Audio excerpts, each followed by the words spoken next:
allegiance to the flag of the United States of America and to the republic for which it stands, one nation, under God, indivisible, with liberty and justice for all. The clerk may now call the roll. Councilmember Porter, Present. Councilmember Middleton, Present. Councilmember Kavanaugh, Present. Councilmember Dundon, Present. Councilmember Costi, Present. Councilmember Hotchkiss, Present. Council President Matavetsky. Present. Thank you. So we'll go with reports from committees and approval of the minutes. Well, I guess we can go around. Approval of the minutes, sorry. Yes. Anyone want to make a motion to approve the minutes? I make a motion to approve the minutes. I'll second. All in favor? Aye. Any opposed? All right, thank you. Now we'll move on to reports from committees. I guess we'll go around. We'll start with Councilman Porter. Don't have anything to report at this time. Councilwoman Middleton? I have just a few things. I guess I'll talk tonight because my committee in my district is going to be coming up for public hearing. So I guess I'll just wait and I'll talk about it tonight. Councilman Kavanaugh?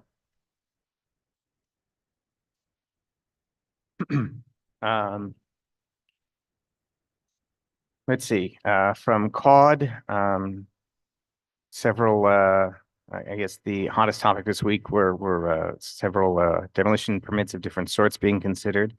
Some from a few blighted properties that have gone to the land bank, and I think in one case, opportunities for Broome that are kind of beyond salvaging and that are truly at the end of their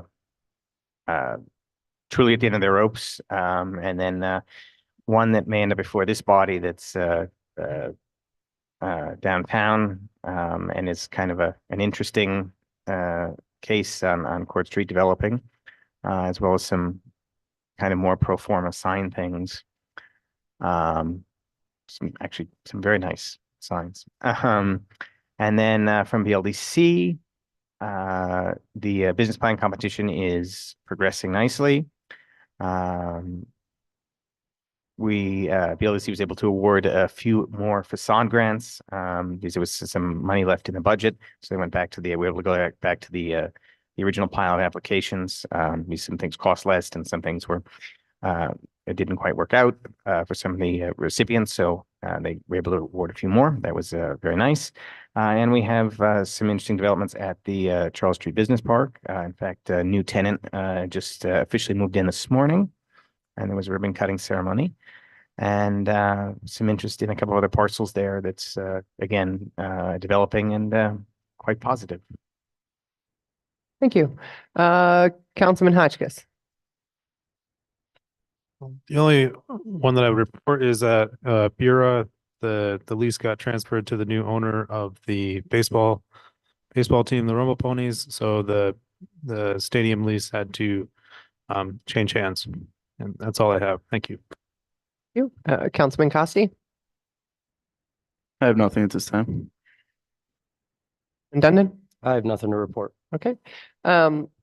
Tomorrow, traffic board meets 9:15 a.m. If you have any traffic concerns, there is public comment at that as well. So please consider joining for that. You can also submit forms through the city website to put items on the agenda if you have things that you'd like more investigation.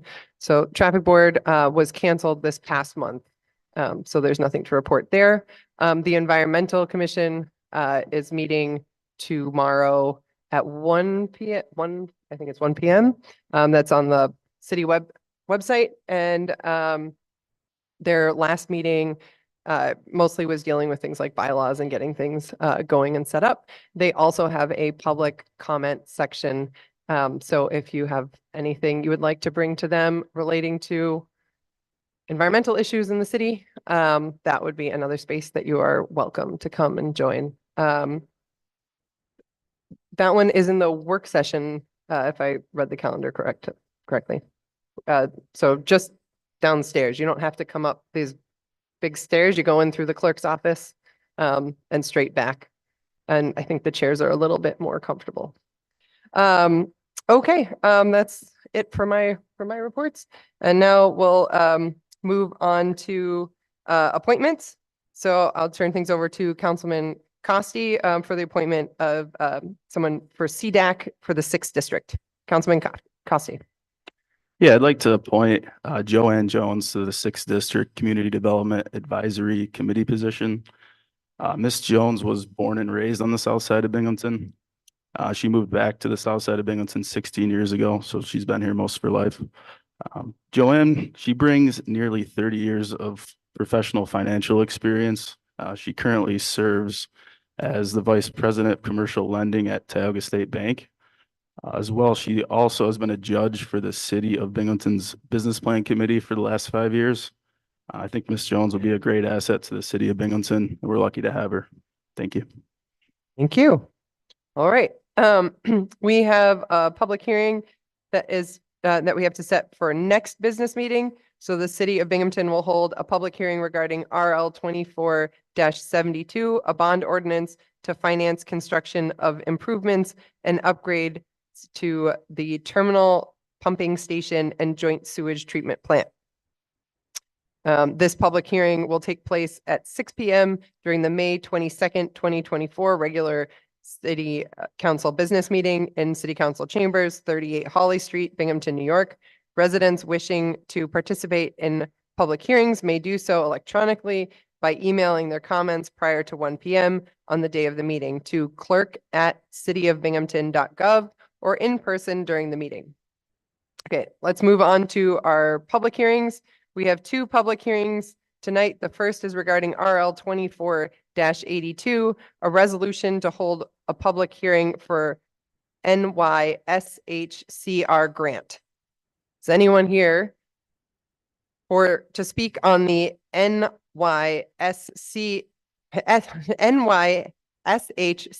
grant? Okay. Were there any emails submitted? Thank you. Okay, if there's no more to discuss, do I have a motion to close that hearing? I'll make the motion. Okay, I motioned second. by Councilman Dundon, seconded by Councilman Porter. All in favor?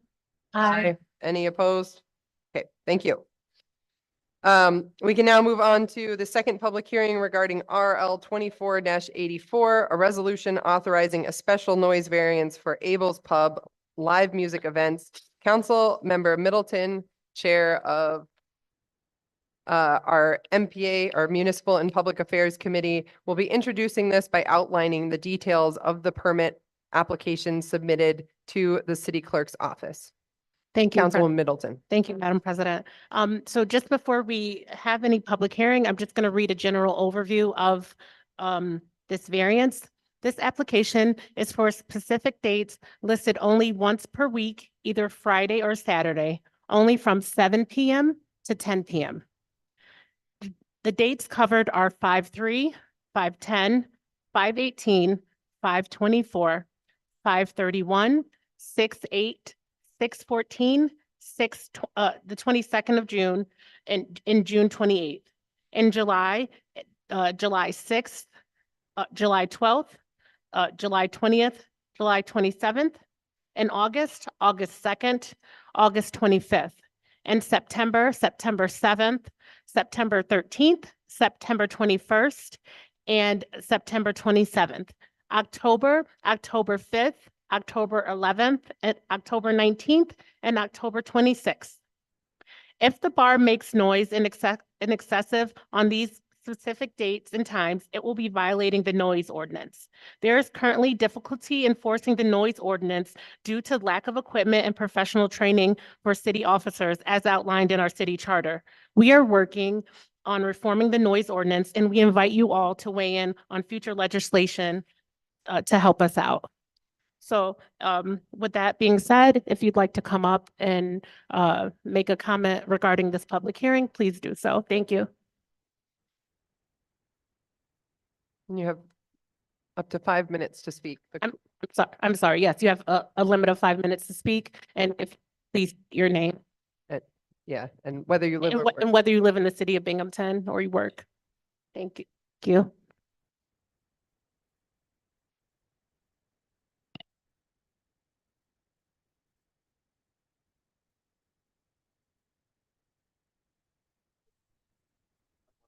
Turn the mic. It should be green. Okay, you got it now? Yeah. Daniel Fairchild, I live at 81 Rotary Ave in Binghamton. I live about 8 houses from the bar. I don't mind having music there every once in a while, but they blare it so loud in my house, even with my TV on in my back room, it's there. I can't hear anything. You know, I'm hard of hearing right now, but the bar is nothing. They built a barn on the backside of it, put barn boards up, and they got 2 feet above with the tarp. I have pictures of it. I'd like to send this around to have you guys look at it. But, and you can scroll through and you can see exactly what they have. It's nothing that is soundproof. They haven't done nothing. I love Marty to death, but I hate the music. I have a lot of different problems with bar people and everything else, but I'm not there for that. I'm here for quality of life. I like to walk out in my backyard and be able to, if I want to play my radio, to hear it. They have the music blaring, and I've called the city and I've talked to the city, I've talked to the mayor. You're supposed to have 5 noise ordinance people. We have none. We're supposed to have a machine. We have none. The machine is $50. That's all it costs.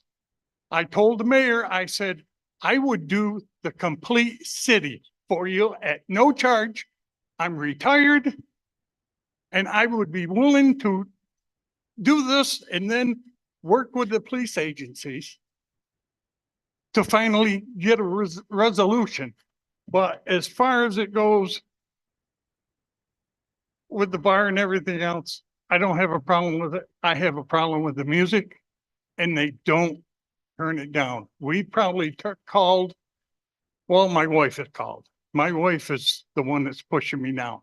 And it's a hard thing. But we called, the police have come up and, well, we don't see anything. And the mayor's telling me that he's gonna have the city police check on this and do away with the noise ordinance people. Well, how do you have them check on it when you don't have a machine? Most of the, I ain't got nothing against them, but most of the police and everybody go to Abel's. I mean, it's a little clique with the city. They have their own way of doing things. And they keep a closed eye on it. And as you can see in the pictures,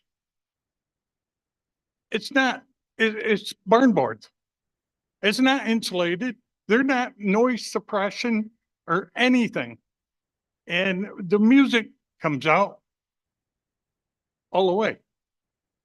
And I'm 8 houses away. And it's so loud. I don't like it.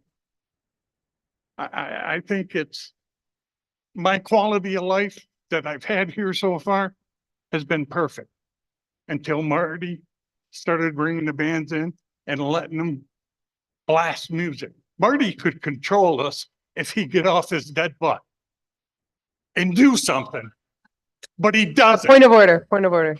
We don't do personal attacks in here. Well, it's the bar. So, I mean, they tell you, well, it's The- only one night Sir. a week.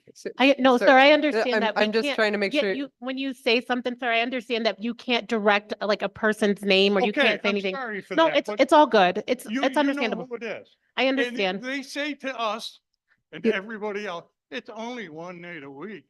90% of these people You have 1 don't minute live left. within 3 blocks of Binghamton or to the bar. That's Excuse the me, problem. excuse me. The audience needs to be quiet. You'll get your 5 minutes to speak when it's your turn. That's their problem. The bar 3 blocks away is what we ought to regulate. And when these people come up here and they start saying, oh geez, you gotta do this and you gotta let them do that. Find out where they live. I'd like to go to their house and park my car and play music for 5 hours as loud as I can and see how they enjoy quality of life on their end, because they don't understand it. They only say it's only one night a week. Well, each one of you should go there. Sir, your 5 minutes is up. Okay. Thank you. Thank you, sir. Uh, Thank you, excuse me. sir. All right, we'll have the next speaker. And I would encourage people to maintain calm while we listen to people speak. Thank you. Hi, Hi, my welcome. name's, hi, my name's Kim Wetzel. I live at 55 Beethoven Street. Here's the bar, my house, right over, skipping a jump. Marty and Patty Stance are not only the proprietors of Abel's, but also the neighbors. They actually live in the neighborhood. So they have a big investment in the community being successful. Can you speak speak into the microphone just a little bit? Thank you. Sure, sorry. Thank you. They are the first to come to any neighbor's need. And they're not only providing the service year round, they give entertainment, food, drinks, opportunities on the west side. They also do a lot of fundraising. They have Easter egg hunt over in the park every year, which has gotten larger and larger every year, bringing it in. Myself and my family have come to look forward to the summer weather, knowing that Abel's and Rec Park, which also has summer entertainment with music every Sunday, I think in the month of August that it has been. And it would be a shame if you were to take this away from us.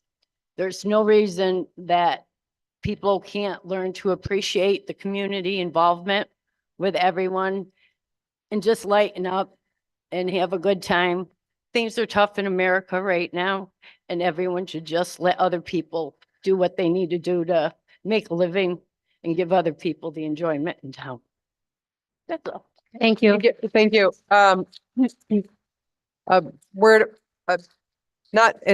While it's not required, it would be helpful if you start off whether you're speaking in favor or in opposition. Thank you. Thank you. One other thing is, I think there's a lot of people that want to comment. So if we want to speed the transition between speakers, you can use Sit on the chair. these chairs in the front. Yeah. If anybody else wants to Councilman line up, that'd Hotchkiss be is great. advising that if you want to queue up in those seats that are down here, then we won't have to wait for each person to walk up and down. Good evening. Things moving. My name is Stephen Payton. I live at 62 Anealin Ave. I'm not here to say anything bad about the people who own and operate the bar. I'm sure they're trying to make a living and provide some services to the area, such as food, drink. Everybody can have a good time. I'm not here to speak about that. I'm here to speak about the noise and how it affects my life.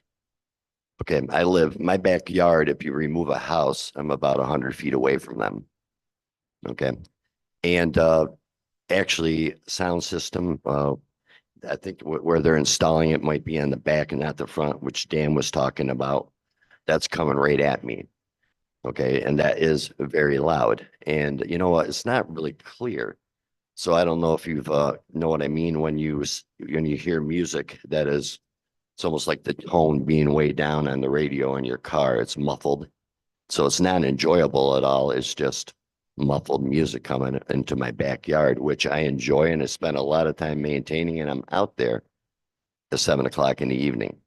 I also have to adjust my living conditions in my home to where I have a noise machine that I turn on when they have the band playing. I have 2 infants that I take care of right now, my grandchildren, okay, and they're trying to get to sleep at night, and that affects them as well.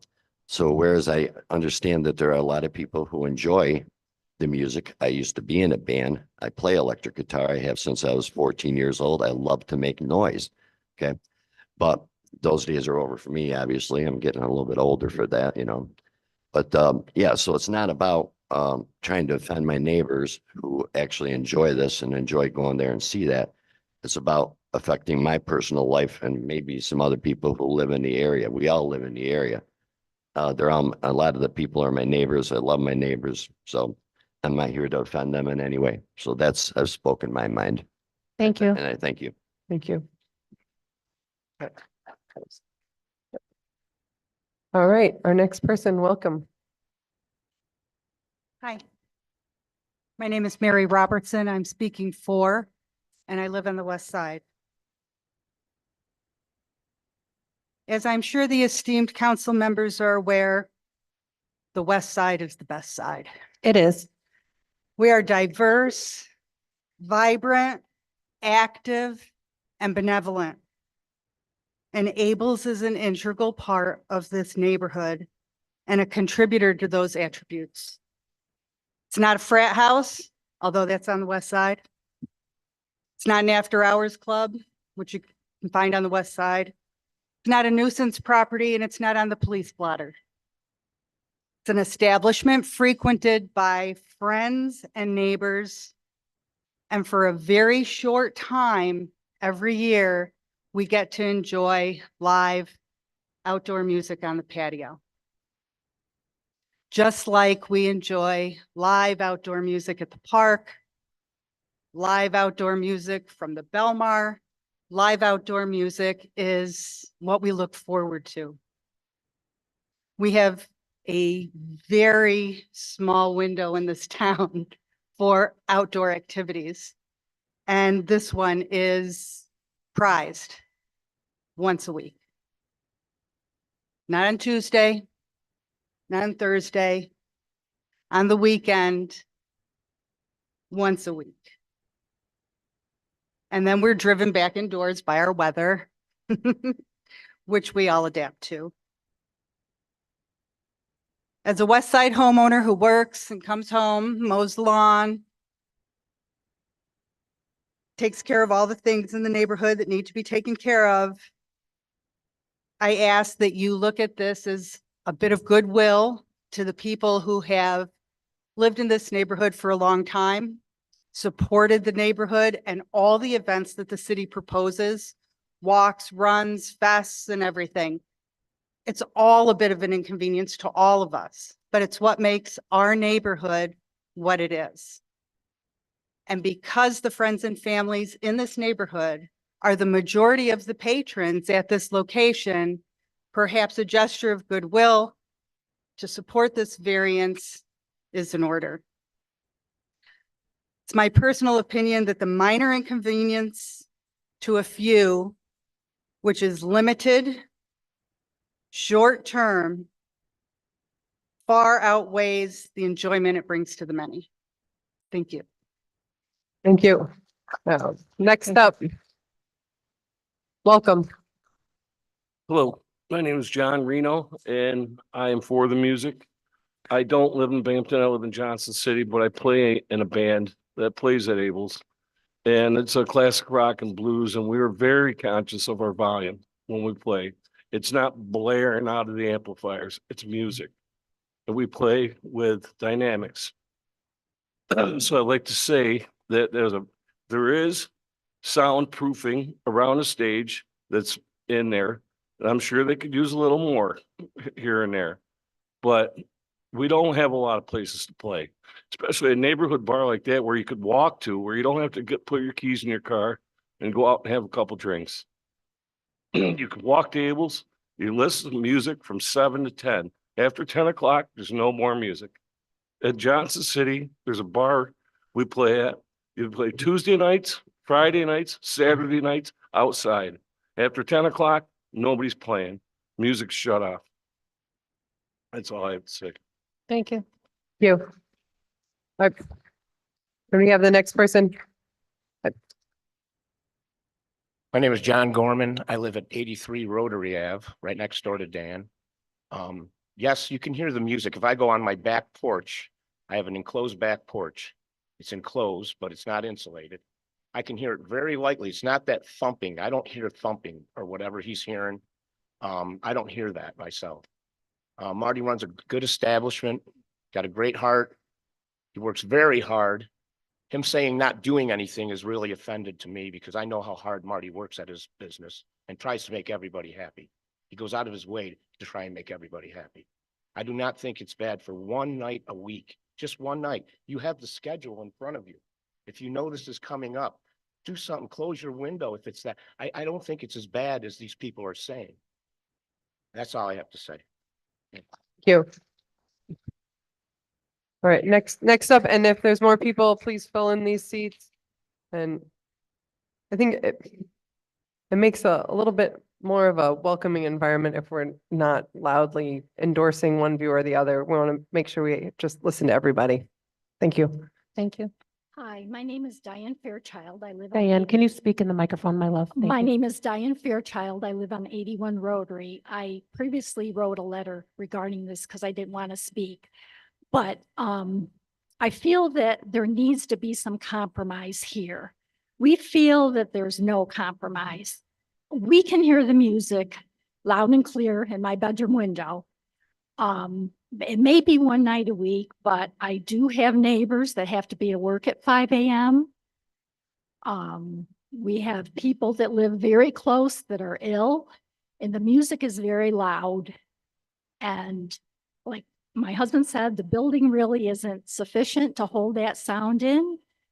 And I just don't see any compromise here because there is a noise ordinance in the city of Binghamton. And if you read in that first paragraph, it's about us having our right to be able to, more or less to enjoy our properties. I want to go in my backyard. I want to have a party or people over, but I want to be able to hear my conversation.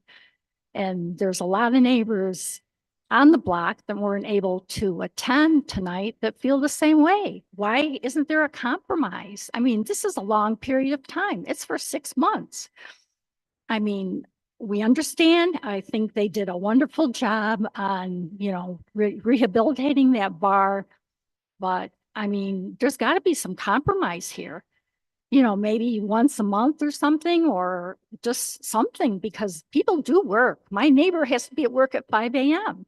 He can't sleep. I mean, we've got to do something. And it just seems like nobody wants to compromise. And we got to remember, we are in the city. We're not in a commercial district. We're in a residential neighborhood. And not everybody enjoys music. So I guess that's all I have to say. Thank you. Thank you. Again, reminder, okay. A reminder that if you could start with whether you're speaking in favor or in opposition, that's just like helpful for tallying and processing. Come on up.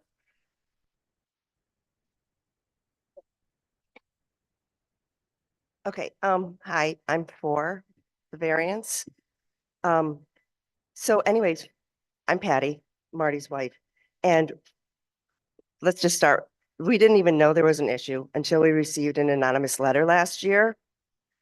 And so it was anonymous. We had no idea who it was. We would have loved to have had the ability to have a conversation with this person and work with them instead of them just sending it anonymous. However, we did immediately put a plan in place to help alleviate the extraneous sounds and music being emitted from the pavilion. We have been working diligently to try and make it so that the pavilion keeps the music in. These include enclosing the back with doors and walls and a roof, because it used to be a big open space in the back. So Marty and our carpenter enclosed the whole thing with opening a whole back wall and 2 doors that open and close and a roof. So that was completely open and now it's completely closed off. So we've been putting up tarps and sound absorbing panels and enclosing openings. And let me just say, it is still a work in process because everything costs money. I mean, it's costing us a lot of money to do these modifications. Our plan is to continue to monitor and make adjustments as needed. We ask the council to please allow the variance. We put a lot of time, effort, and money into trying to provide a good and clean space for our patrons. And it would be unfortunate to see the fruits of our labor go to waste, especially knowing we've made adjustments and will continue to make adjustments. I'd like to, and sorry, I'm really nervous. As I said, if it's we're more than happy to work with our neighbors, more than happy. And we invite you to come and see the amount of the different things we've made. So I'm just going to read it because we invite you to our neighbors, especially the one who wrote the anonymous letter, to come join us and see that we're not monsters trying to make life miserable for you. On the contrary, we're doing our best to try to accommodate you while still remaining in business so that we can provide for our family. So we are trying, we're still going to continue to work on the soundproofing. And we are trying to compromise. So my last thing is like communication, not anonymous letters, will come to us being able to compromise and come together as a neighborhood and work together, not fighting against each other. We are more than willing to get together and maybe even have a monthly neighborhood meeting and say, hey, how's it going? How are things working out for you? So come together as a community instead of having it divide us, come together and equal compromise so that everyone can be happy. So anyways, thank you for your time and consideration in this matter. Thank you. Thank you. All right. I just wanted to add on to that. On the last Thursday of each month, we do have a neighborhood meeting at Unitarian Church. So it's going to be May 30th, and we'll talk about that later. Also, please, and every person that's here that lives in the 2nd District, if you reach out to me, it might take me a moment to get back to you, but please continue to reach out to me. Thank Okay, you. Super. Thank you. Thank you. I just, as for people that have been here for public comment versus public hearings, there is engagement is allowed during a public hearing as opposed to during public comment from council. So explaining. Welcome. Thank you. I don't think I have much to say after my wife, but that's usually the way it is. I don't know if the council's aware, but I did send a video of the pavilion over to the clerk's office. And I also, well, there's a video that shows you the improvements we're doing and where we're at. And like Patty said, there is more work to do. With 5 minutes, I think I'm going to have to read through this quickly, but my name is Marty Stantz and I am for, and I want to thank these other fine folks that are with me tonight and in support of music. Some people call it noise. I call it music, but Patty and I live at 66 Lincoln Ave with our 2 children and our nephew. We own and operate Abel's at 65 Rotary. We also own the 2 adjacent properties at 63 and 61 Rotary. Patty and I purchased the blighted property, and probably every neighbor here for or against us knows that property was blighted when we took that over. It was an eyesore and nobody wanted to walk by it. So whether you like us or don't like us, we restored a blighted property, which was the Pine Lounge. We spent countless hours and money to make it respectable.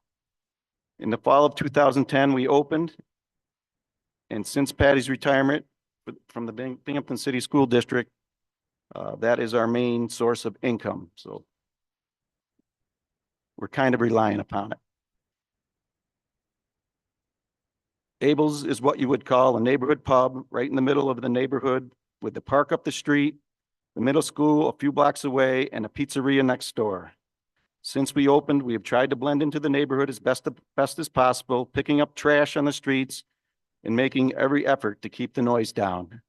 And, we've had the police there a few times, but we always cooperate, turn things down. And like Patty said, we got an anonymous note, and we certainly want to work with the neighbors and make, they live there all the time. We're there 15 hours a day.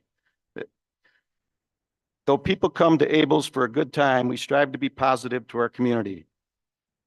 We sponsor BHS basketball, baseball, the YMCA softball league, JCC basketball, the Noah Farley field days, the Harper M. Stantz scholarship at BHS, St. Patrick's 4 Miler, the Harper 10K run, Porch Fest, Danielle House, Binghamton Booster Club ALS fundraiser, AOH Parade Day, the TIT tournament fundraisers, the JP Sullivan Scholarship, the Kyle Murray Scholarship Fund, Harvest for Hunger, American Cancer Society, No Shave November, the Professional Firefighters Cancer Fund, Leukemia Society, the Harper Library at Horace Mann, and several others that I'm not including, but needless to say, we try to be part of our community and put our money to help the community. Over the years, Abel's has turned into a social haven and a cultural spot for the community by providing a venue for local bands to share their talents and in turn supporting local musicians. Clearly, that is why we're here tonight. In the fall of 2020 and the spring of 2021, when we opened back up after being closed for several months because of COVID, both the county and the city were encouraging businesses to utilize their outdoor space. So we did just that. We raised the height of the fence behind the bar and put a roof over the fenced-in area, providing lots of covered outdoor space for people to spread out and enjoy themselves. That summer, we began hosting bands outside, which allowed patrons a safe space to relax and enjoy the music, and the musicians with a much less cramped space to perform in. It seemed to be a nice venue for both patrons and musicians. You have As- 1 minute left. Well, I better hurry. Needless to say, I will. This came to a head when we got a complaint, and I met with Councilwoman Middleton, the clerk's office, and Binghamton PD. At that time, we showed the work we were doing to improve the music level and we are continuing to work to reducing that level. Okay, I'll jump ahead. It was determined our best course of action would be to seek a variance from the city council to allow the good people of this community to continue to enjoy outdoor music at Abel's and allow local musicians to make a living. What some people consider noise, we call music, and we hope the good people of this city council feel that way also. Please approve the variance to request and allow the community to enjoy the music. Thank you very much. Thank you. We have some more spots down here, if there's more people that are here to speak. Come on up. Welcome. Hello, my name's Colton Emmett. I am Marty and Patty's nephew that lives with them. I'm gonna piggyback off his, so he gets a little bit more time, and just in agreement that Abel's Pub should be able to have music on Saturday, Friday or Saturday night. So Abel's Pub is like an integral part of the west side of Binghamton. Uncle Marty grew up 2 blocks from there, and Patty grew up a block from there. They have been invested in this neighborhood for their entire lives. And on a summer day, when you're walking down on a Saturday night and you hear the music playing, you see people walking, you see people playing in the park, it really just makes you feel like you're a part of a community that is thriving, that has people out and about doing something, because there's really nothing to do in Binghamton. Hence why there's a bar on almost every corner. But Abel's Pub really is invested in like bringing the community together. And I see it living with them. I just see how much they do for the community. My Aunt Patty is up Sunday mornings cooking free soup for the bar for people to come in, and the amount of people that come in just to get soup, or, you know, the cheap stuff that they are just willing to do because it brings people together and it brings people into the bar, and it's a community. It's what people want. And sure, not everybody drinks, but they have that live music that brings people together. And if you ever go there on a Saturday night when they have a live band and you see all the adults, I mean, I am younger, so I haven't really seen that, but going there and seeing all the adults dancing around and having a good time as if they were teenagers, like, it's very refreshing to see. And not to mention the younger crowd is in there now too. So me and my friends will go, and my cousins show up together, and it is the West Siders coming together and having a good time. And it closes at 10, and I completely understand why neighbors might think it's an issue, but it's one night a week. It's a community event. You live in a neighborhood. If you don't want to be bothered by noise, you should be going out and living in the country. I mean, a neighborhood is a neighborhood. You have to deal with some noise, you know. The Chris Thader run where they blare the bells and everything, that's quite early in the morning. And granted, it's only once a year, but, you know, noise is going to happen in a neighborhood where houses are stacked. And this bar brings people together. It brings the community together. Majority of people love it. That's the thing. And my Aunt Patty and Uncle Marty are great people. They really just do everything for the community because it's their community. I mean, they're here for the community. It's not all about money. They want to do what's right and what brings people together because that's the kind of people they are. So please let them keep the music because I also love it. Thank you. You. Is there anyone else wishing to speak? Is there anyone else wishing to speak? No, if you had your 5 minutes, you're okay. Is there anybody else? Okay, if not, I will, okay, come on down. And if there's anyone else that's thinking about speaking, come sit in these chairs. You can still chicken out and run away before, yeah, it's actually your turn, but it'll be quicker if we're queued up. You're not locked in if you come down. Okay, thank you. Welcome. Thank you. Chris Bresky, 75 Rotary. I'm 5 houses from Mabel's and I am for music. It gets to the point I mean, guys, just tune it out. It doesn't bother me. I enjoy it. Yes, I do go there. I have a great time. These two are the greatest people that live in the West Side. Okay. They do everything for everyone. They don't care what happened to you. They will take care of you. All right. What else I want to say? They've done so much work on that place. They're continuously working to make it look better. So what it used to look like to what it looks like now is 1,000% better. So you should applaud them for taking a Blythe property and making it look amazing. So, and I know some people don't like the word one night music. All right, guys, this is our community. This is what we enjoy. If you don't like it, I'm sorry, but it's one night a week. Do I like it when someone's mowing their lawn at 7 in the morning? No, I don't. This is 7 to 10. Have some of the bands pushed it the limit a couple times? Yes, they have. And that's probably why we're here now. But that has been corrected. They play 7 to 10. That's it. Sorry, I'm just getting worked up. I'm good. Thank you very much. You. Anyone else wishing to come down? There's still 4 spots. All right, welcome. Hi, my name is Pat Dunham. I live at 73 Nealand.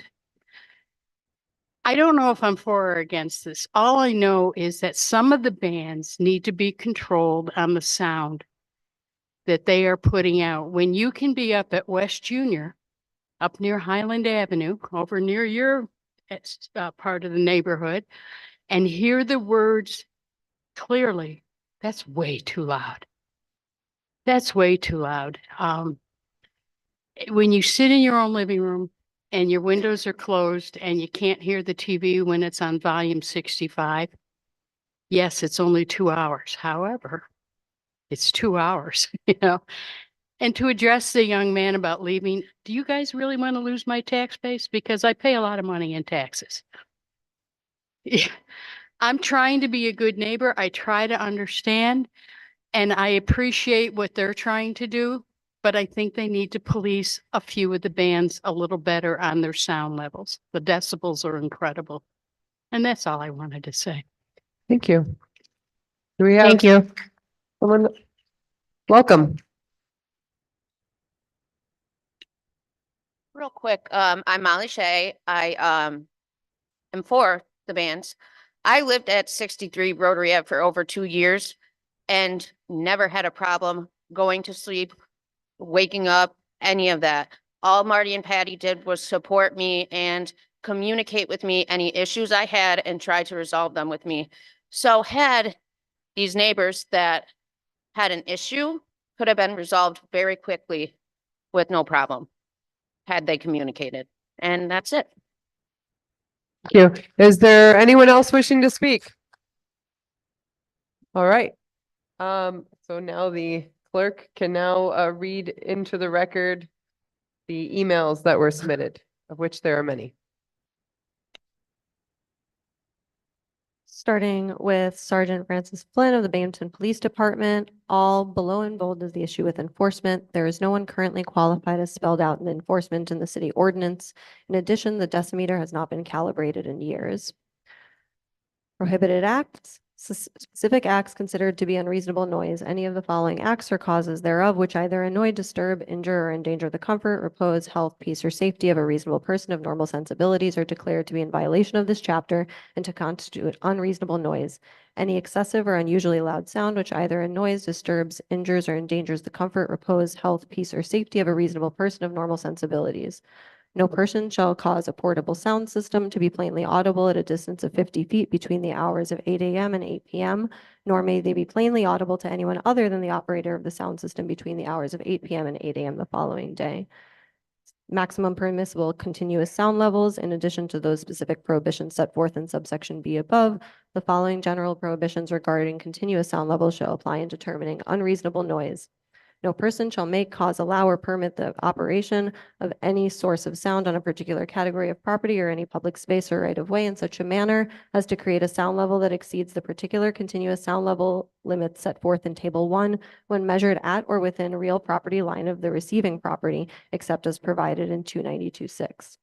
When measuring noise within a dwelling unit of a multi-dwelling unit building, all exterior doors and windows shall be closed and the measurements shall be taken in the center of the room. When measuring noise within the boundaries of a park located within the city of Binghamton, the source noise shall be measured at a distance of 50 feet, and the source noise shall violate this section if the rhythmic tones of the source noise are plainly audible to the enforcement officer standing at a distance of 50 feet from the source noise. Enforcement and administration. The noise control requirements established by this chapter shall be administered and enforced severally, separately, and jointly by the City of Binghamton Police Department, City of Binghamton Code Enforcement Department, and the City of Binghamton Public Works Department, and such other employees and/or officials authorized by the mayor. Violation of any provision of this chapter shall be cause for an appearance ticket to be issued.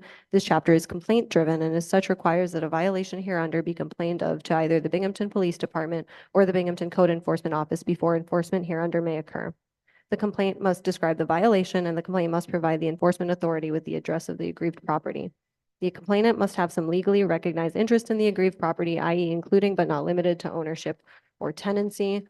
Qualifications: a person shall be considered qualified to take noise measurements and to enforce all portions of this chapter who has satisfactorily completed the Community Noise Enforcement course offered by the Department of Environmental Sciences of Cook College, Rutgers, the State University, and the required recertification course every 2 years or any other accredited course selected by the city mayor. The city will keep at least 5 people certified at all times. However, in New York State penal law, disorderly conduct applies. Person is guilty of disorderly conduct when with intent to cause public inconvenience, annoyance, or alarm, or recklessly creating a risk thereof, he makes unreasonable noise. Disorderly conduct is a violation. New York State Criminal Procedure Law, arrest without a warrant by police officer when and where authorized, subject to the provision of subdivision 2. A police officer may arrest a person for any offense when he or she has reasonable cause to believe that such person has committed such offense in his or her presence. Meaning, in order for a police officer to ticket someone for disorderly conduct, the conduct needs to take place in the officer's presence. Then from Rosemary Arlequin, Neeland Ave, homeowner and taxpayer and registered voter. Regarding Binghamton City Council regarding Abel's Pub. Forever, Abel's has been known as a tiny hole-in-the-wall bar that serves old men and the underage. In the past few years, it has become a concert venue. I love music, but not blasted into my home.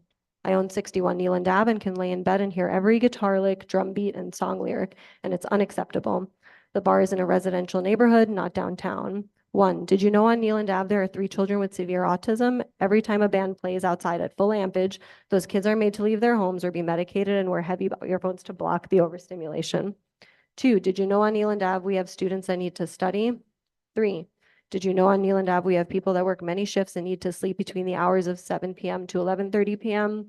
4, did you know on Neeland Ave we have senior citizens that can't hear the TV over the blasting music?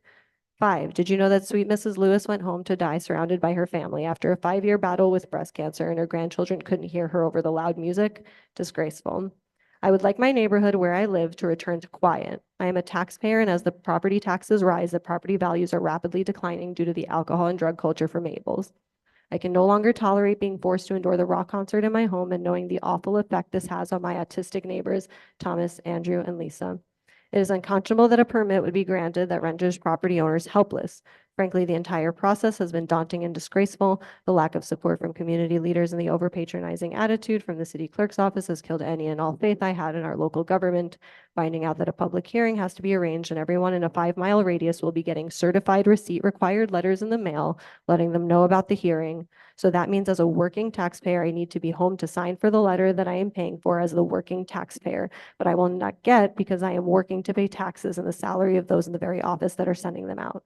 How is any of this productive, fair, or right? And my freedom of speech will be censored as everything needs to be reviewed first. I pay my taxes. I am a law-abiding citizen. I mow my lawn and take care of my property for what?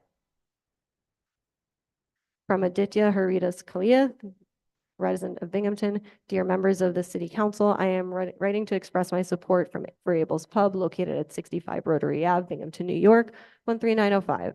In response to the recent complaints about late night music. As a professor at Binghamton University and a resident living next to the pub, I have firsthand experience of the atmosphere and community that Abel's fosters. Owned and operated by Marty Stantz and his family, Abel's Pub is a cornerstone of our neighborhood known for its positive vibe and the camaraderie it encourages amongst its patrons. The Stantz family has consistently demonstrated their commitment to the community through their kindness and active participation in neighborhood welfare. The music and ambiance provided by Abel's are integral to its character and appeal. It serves as a vital social venue where students, locals, and visitors alike can relax and enjoy a friendly environment. The issues regarding noise, while noted, should be viewed in the context of the numerous benefits that Abel's contributes to our community. I believe that the role of Abel's Pub in enhancing our community's social life is significant. It is a place that brings people together, creates bonds, and fosters a spirit of unity and enjoyment. As such, I support the continuation of its current operations, including the hosting of night music. I appreciate your consideration of this matter and trust that you will recognize the value that Abel's Pub adds to our community. Costa Sacalario, retired professor, resident of Binghamton. Regarding the petition of Abel's Pub for a special noise variance, I asked the city council members, would they be in favor of a bar in the neighborhood in which they live being granted a noise variance for half a year? Would their summertime experience be enriched by having to listen to other people's music when sitting in their yards at night, or even trying to sleep with the sounds of bar music? Abel's Pub is the latest iteration of the former Pine Lounge, which was well known in the neighborhood as a cop/fireman bar. The answer of how a bar was ever zoned by the city of Binghamton in the middle of a West Side neighborhood is lost in history and belongs with other questionable choices made by the city, like installing social services opposite Binghamton High School. So, okay, the bar is grandfathered in and is allowed to continue functioning, but to ask for a noise variance, which will be at the expense of all of their neighbors, is the height of arrogance. If they are allowed to play more music and louder from May until October, then the city council is not working in the interest of those of us who live and pay taxes here. David Allig, resident of Binghamton. Abel's Pub has been around since 1967 and is a great place to meet family and friends. The list of people that have met their spouse there is endless. It is owned by a great couple that endlessly give back to the community. Not allowing them to have music playing outside would be a travesty. I hope that you would allow the bands to play on. Thank you. Luciano Pascual, resident of Binghamton. To whom it may concern, Abel's Pub is a staple of the west side of Binghamton, as is the live music they provide from time to time. It would be egregious to stop such a place from providing that type of atmosphere to its patrons. Please consider letting them continue to provide live music. Dan and Kathy Pfaffenbach, residents of Binghamton. We are unable to attend the hearing on the noise variance for Abel's Pub. On May 3rd, 2024, there was a band at Abel's. The music was very loud. With our windows closed, we couldn't hear the TV. With the summer months approaching and our windows open, the sound of music would drown out anything in the house. This is a residential area where we pay taxes and don't want to be subjected to the music on weekends. If we want to listen to music, we can play our own. If the variance means the decibels can be louder than they were, we are not in favor of this. If the decibels are low enough where we are not subjected to hearing the music, we are fine with it. It is bad enough that we have to listen to the foul language, noise, and fights when the patrons leave. We don't want to be subjected to the loud music. Who is going to monitor the noise from the city? If we call the police, which is our only recourse, will they respond? Will our city council representative respond? I doubt it. Someone has to be responsible for the noise control. Who will that be? If we as neighbors could be given contact information on who to contact when the music is too loud, and that person will respond in a timely manner, not hours from when a call is made, but immediately, then we can reapproach the noise variance. Until then, we are not in favor of this variance.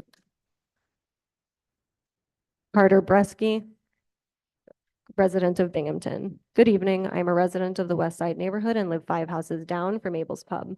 I'm writing this in support of Abel's Pub and keeping live music on the weekends. Live music brings in so many people to make so many memories, and the complaints of surrounding neighbors who have nothing better to do than complain and ruin everyone's fun should not ruin this. Abel's respects the quiet hours after 11 p.m. on the weekends unless the bands want to play an encore song. Overall, I don't think music should be banned from Abel's, let alone should Marty Stantz get penalized for this issue. The Stantz family has brought so much to the West Side community and would be a shame if the courts went through with the decision of banning live music.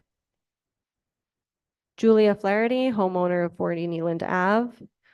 Sorry, 1 second, but we have like a lot of letters to read through, so if you could not clap and applaud, we'll keep this moving. Thank you. To reiterate, Julia Flaherty, homeowner of 40 Neeland Ave. Good morning. I have lived in the neighborhood since before Abel's opened. I have gone to bed with the windows open and the music has lulled me to sleep. Over the years, they have had live music many times and I enjoy listening to it. Full disclosure, I can only hear it if I'm outside or have the windows open, and then it's just the music I hear. I may recognize the song, I can't make out the words. I support Abel's application. As I write this, I am listening to the neighbors' big, constantly barking dogs with their humans yelling at them. I would much rather be listening to some music. Joseph J. Mann, resident of Binghamton, to whom it may concern, I do not support the noise variance for Abel's Pub. The noise from past events could be heard inside my home with the windows closed, impacting the enjoyment of my property. Thank you for your consideration. Kevin Smith, resident of Binghamton. Hello, I am writing this letter to voice my support for Mr. Marty Stantz, owner of Abel's Pub, to be allowed to play live outdoor music. I am a graduate of Seton Catholic Central and have always admired the way Marty brings people together. His benefit music festival for the residents of the city of Binghamton, held in memory of his daughter each year at Recreation Park, is a testament to his good character and kind nature. Since his ownership of Abel's Pub many years ago, it has been a reunion of sorts for high school friends and West Side neighbors to gather at his place, particularly in the summer months, to listen to music. Nice weather is in shortage here in Binghamton, and it's so enjoyable to be outside breathing clean air in the summer and listening to good music. His neighborhood establishment is in a perfect area on the west side, and all his patrons are respectful of the houses and properties nearby.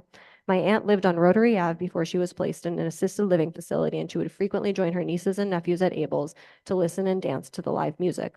I'm respectfully asking that Abel's Pub maintains the ability to play outdoor music. If you have any questions or would like to speak with me, I can be reached, and I will redact the personal phone number.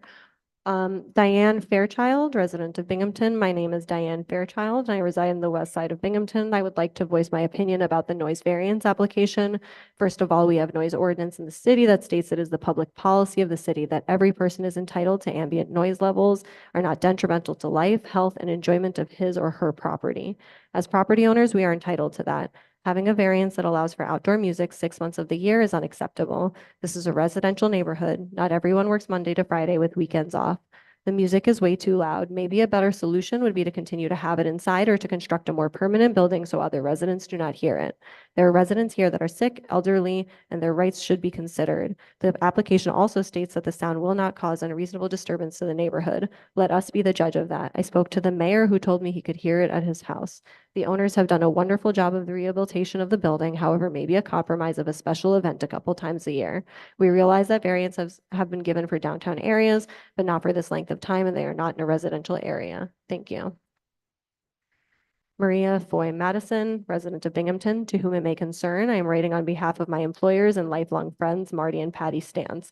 I can truthfully say that they are some of the best people I know. When they purchased the old Pine Lounge and transformed it into a clean, safe place for locals to mingle and enjoy each other's company, they did it in a way that creates great community and friendship.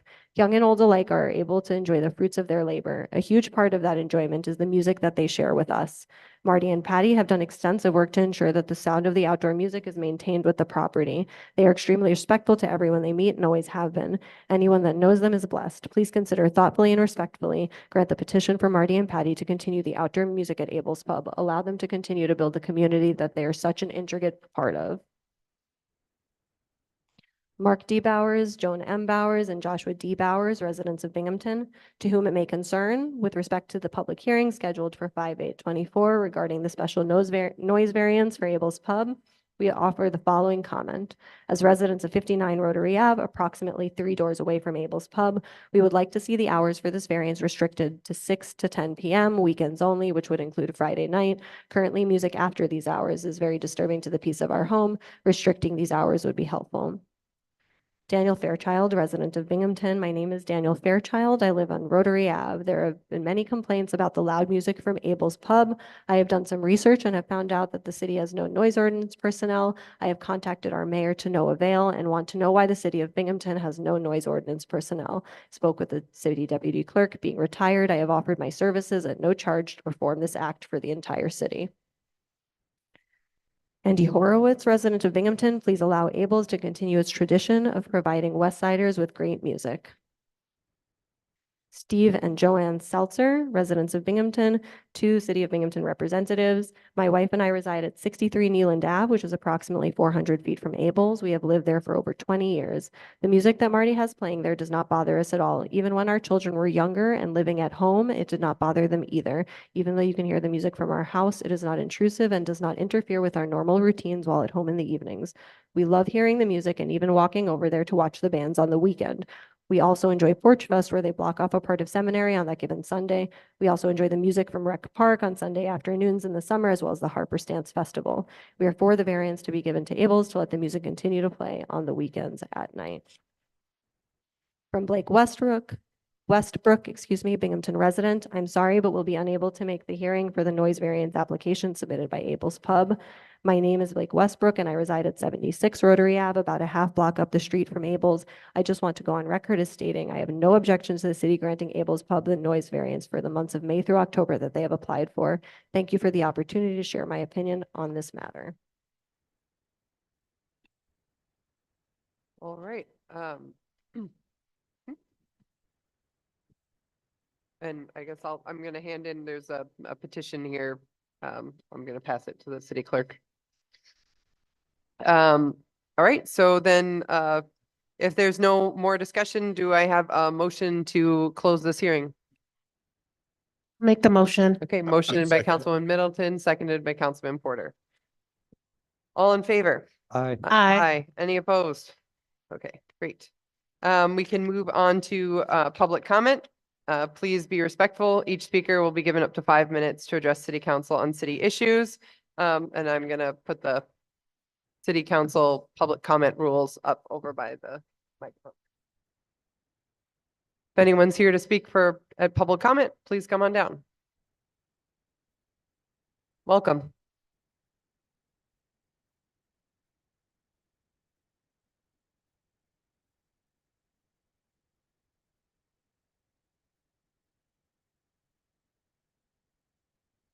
CPR. Stand by.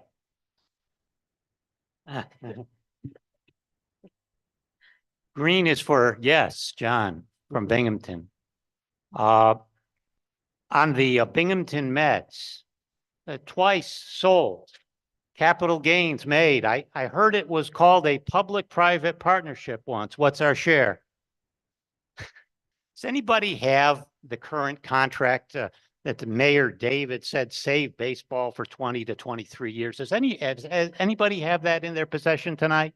Or have you seen it? No, see? So we don't know. But let me say this, speaking of live music, this outfit is going to have events at the stadium. That's what they have said. And when the Mains owned the team, the original owners of the team, they had one country concert. It didn't go, and they canceled it before it was thing. So there wasn't a lot of non-baseball activity there.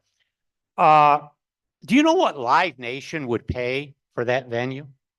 Have any idea? They're down in Scranton. A lot. So if you were just if you forgot all about baseball and you got a hold of Live Nation and said, you know, we're right by Wilkes-Barre, 60 miles away, they pay you much more, and they probably would even improve the place for free. So this is another hornswoggle, and nobody knows what's going on. And nobody knows, for example, is the contract with the league or is it with the team owner? Is this going to be a new contract? This is very, very interesting to me. Very interesting. So I would, and Gordon Wackett, way back when, this is 40 years ago, he used to claim that he had the contract in his attaché case with the Mets. He used to get out papers and throw them around. This is how long this has been going on. I mean, it should be a simple matter to have this out in the open. I mean, you know. So anyway, what I'm getting at is this company's not interested in buying a baseball team. They've already got a cartel on a lot of baseball teams. This is like WWF or WWE of baseball. They're interested in producing shows, and that's a substantial amount of revenue. You know, police moonlighting, in my mind, has gotten out of control, and I'm talking about moonlighting, not like firefighters running landscape businesses, because that's unrelated to their day job. I'm talking about security and things like that. Our sheriff and his wife have a private detective agency. Our undersheriff, Sammy Davis, fine guy, has a private consulting company, does security, school resource officers.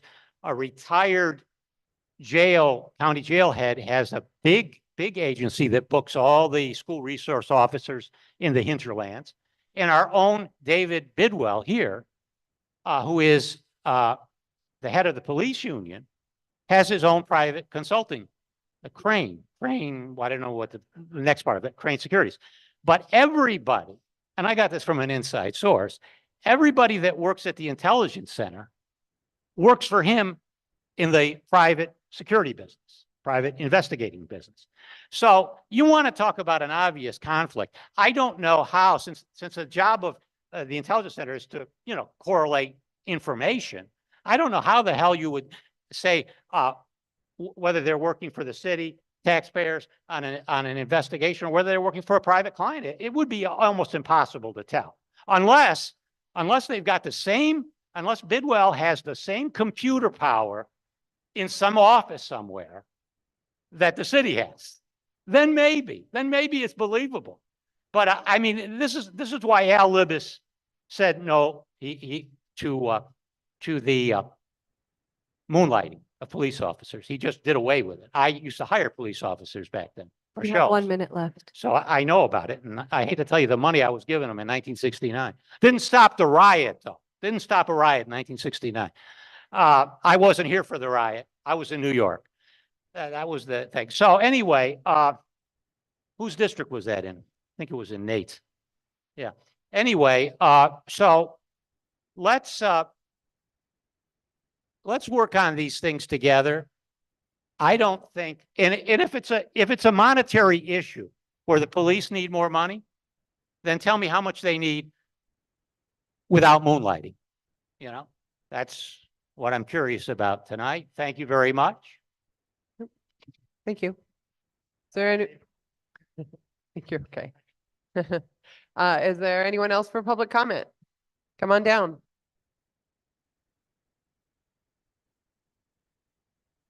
Please be quiet as you exit.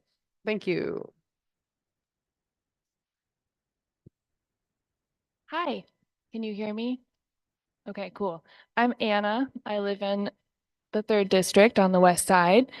I'm here very uncomfortably, as per usual, when I get up to this microphone, to talk about a little story time. So I live, like I said, on the west side. I came here, I think the last time and probably the only time I did a public comment was last summer. Does anyone remember discussing the parking garage and the housing above that? At that point, when I was giving my public comment, I was interested in talking about affordable housing. The very end of that, unfortunately, a number of organizations were prompted by, I'd say, leadership in government to submit letters on behalf of that project, which would have totally given me a different spin on how I approach this conversation. So I'm going to be here tonight to revise that. If you know me, you know I'm in the arts. I work as an independent contractor in that space. I'm also an artist, and therefore I live and work in Binghamton. Over the years, I've worked for various arts organizations, and I would say that the arts are often brought up as a space to sort of bolster when it suits the livability and excitement that you find in a community. So two organizations that I used to work for were invited to write in favor of this this build. And I think what was heavily implied by inviting those organizations to write on behalf of this parking garage and housing build was that probably the members who work for those organizations, right, could maybe live there, that they were the young professionals that were targeted, they were the people that would fill that space. Which, as someone who, by the time I left both organizations, was in executive roles with Luma at that point, and then prior to that, in managerial role with the Broome County Arts Council, both of which wrote in support. I could not have, as executive leadership or a managerial position, and either of those afforded to live in those spaces. So I have notes so that when I get lost, I can continue. That brings me to the issue of affordable housing and the importance of that existing, not just for what I think some people might consider like, I don't know, just different groups in our community that you might not find as super savory. I don't know how best to put that, but like the lowest income among us still need homes. I am one of those people. I live in a space right now that I've been fortunate to be in. I have an apartment that I'm happy to be in, but I will be priced out very soon because my landlord, Alexander Conti, who is no longer my landlord, sold out. I'm going to tell another story about how about a year ago, maybe a little longer, he was able to purchase a property from the Broome County Foreclosure Bank of houses, which is a very hard thing to do. If you're familiar with how that works, you have to go to the auction to buy. And he wrote letters in support of himself, articulating how he's a strong pillar of this community and someone who, you know, creates young professional housings for an artist. He was citing me in that. He purchased this house for, I think, somewhere around $50K and flipped it this year and vacated our community. I'll be bringing that to them as well, but just to paint the picture. So all of this to say, my new landlord is very likely to raise my rent roughly, I think 60%. You have 1 minute left. Thank you, which is pretty impossible for me to maintain. I'm definitely a pillar in this community. You know how active I am and the things that I bring to it, which is why I'm citing the spaces that I think also get cited when we talk about the arts. Arts are a workspace that create a livable place. We can debate where that should be, just fine. But I want to bring your attention to good cause eviction, which I think you know was passed at a state level recently, but municipalities need to opt into it. Good cause eviction, I think, has a terrible title. It sounds like I am threatened as a tenant, but really what it does is it protects me as a tenant. It would mean that my landlord can't raise my rent by more than 10%, I believe, in a given year, versus the 60% that I'm about to face. So if it doesn't come through for me, I hope we can pass this and get over the idea of good faith agreements and actually protect us with policy. Thank you. Anyone else here for public comment? Welcome. Hi, thank you. My name is Aviva Friedman. I live in the city of Binghamton. I was debating whether or not I wanted to say something, but I was at the work session on Monday and a particular piece of legislation caught my eye, and that was amending the human rights clause in the city charter to add homeless status as a non-discrimination category. And I think that the presenter, Rebecca, did an excellent job explaining why this was necessary. I think that there was, I was thinking about an angle that was not necessarily addressed, where there were concerns that, oh, if we add this, does that mean that people who are experiencing homelessness can be in the park late at night or just be disruptive or whatever? And from the way that I viewed, and I did check with Rebecca, it's not that experiencing homelessness allows people extra rights, just like being a woman or being a person of color or having a disability doesn't give people extra rights. It just means that that alone is a category by which someone cannot be discriminated against. So just like if anyone was in the park late at night being disruptive, whatever, they would, that's not allowed. But, if someone, let's say, is a business owner and a person of color walks in or a woman walks in, that business owner can't say, you have to get out because you're ABC. So it's not that it adds rights, it just protects that as being the only factor that would lead to someone experiencing discrimination. So I am in favor. I think that's important, especially people who are experiencing homelessness are already pushed out of so many spaces, and it would behoove us to be kind, and that actually is part of what helps alleviate the issue of homelessness. When people are just pushed out and discriminated against, it makes it more difficult to get a job, maintain a job, get a place to live, access services, addiction services, or whatever. So I assume there's going to be a public hearing for that. I assume so because it's a local law. I could be wrong about that, but probably I'll be back on Wednesday. So I do, I know it's not up for a vote this meeting, but next business meeting when it is, I do encourage you all, especially my representative, Councilmember Costi, to please vote in favor of that. Thank you. Thank you. Is there anyone else for public comment? All right. All right. So with that, there's no one else. Is there any comment to read into the record for general public comment? There is not. So we can now move on to our first reading legislation. Thank you to everyone who spoke. Madam President? Yep. I'd like to make a motion to consider introductory resolution 2435 out of order and move it to the top of the agenda. Okay. I'll second that. Second. Okay. Motioned by Councilman Kavanaugh, seconded by Councilman Dundon. We are amending the agenda to move up the roll call. Oh, roll call. Yeah. Sorry, roll call. Councilmember Porter, Aye. Councilmember Middleton, Aye. Councilmember Kavanaugh, Aye. Councilmember Dundon, Aye. Councilmember Costi, Aye. Councilmember Hotchkiss, Aye. Council President Matavetsky. Aye. Great. Thank you. All right. So this was an introductory ordinance. Yep, and dealt with in MPA. So I'm handing things over to Councilwoman Middleton, Chair of the MPA. This is the introductory resolution R 24-35. Authorizing a resolution authorizing a special noise variance for Abel's Pub live music events. So everyone who was here earlier, they spoke in favor or if they didn't agree with it. So this is just us speaking on that. So I'm going. Making a motion to bring Yes, that I'm making, forward. yes, I'm making a motion.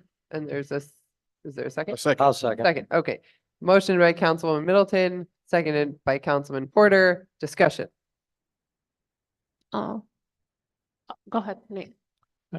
I'll start out. I think it's great to see that there's a lot of people that generally care a lot about Abel's Pub and they really enjoy the live music. However, it's always a little bit concerning, or it's a bummer that it's like there's a number of people that are really impacted by this. And I know a home, like when you go home, you want to have like your rest and your place of peace. And if that's disturbed, I can see why people would be upset and want to just have their home be a place where they can have peace. But I think there's been a lot of efforts by the owners to address some of the noise, and I understand that that's going to be ongoing. And it's really warming the amount of support that there is for keeping the live music. And so I'm going to be voting in favor of this special variance, but I hope the owners can continue to address the sound they're not continuing to disturb the neighbors. And because you have such an overwhelming amount of community support, I encourage you to reach out to your neighbors to either do a fundraiser or do like a barn building party, and then just keep that environment, the soundproofing going, so that people can have their own respite in their house. So that's my thoughts on that. So I'll speak. Councilwoman Middleton. I'll speak. So first, this is in my district on the west side of Binghamton. I've heard since we decided to do this, the noise variance that they decided to do. I've heard both sides of it. I've spoke with the owners of Abel's, and I can say that one thing they do care about is the community. And I think that's what kind of inspires me every single day to serve in this job, serving the people of Binghamton. And I understand both sides of it. I understand that people want to come home. I know after a long day, 3 cell phones ringing, I want to come home and enjoy those things. And just to piggyback off Nate, I would suggest doing that. Please invite me to anything that you may have. I would love to come to those issues. To those events that you have. And if any issues come up, please keep me informed in it. I think that we all live in a small space. Like we don't live in a country, so we all live in a small space. So we do have to kind of cohabitate and live together. We're not going to all agree because we don't all agree here every single day, but we still try to work together. And I do hope you guys continue to do that. I would say I am in favor of this noise variance, but like I said, please, if we can, try to help and appease the neighbors, because a lot of people are very upset about this. And I do think that we all can work together. So thank you. Any further discussion? Councilman Kavanaugh. So, like many of the folks that spoke here tonight, I've known the stances for many years. I, at one point, frequented Abel's, much less so now, that I'm less of a night owl than I used to be. But as lovely folks as they are, I don't think their loveliness, their devotion to the community, their many works of charity should have anything to do with granting a noise ordinance for a business in a residential district. As an owner of a business in the middle of a residential district, I don't really feel that it should. So the question is this, is the business operating, recognize that it's an unusual functioning business in a residential area?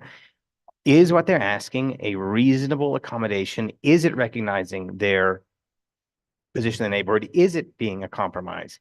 And if you think about bars in more commercial settings, bars downtown, bars more on the edge of a neighborhood. The Belmar was mentioned. I mean, there's houses backing up to the Belmar. It fronts Main Street, but it's got houses backing up against it.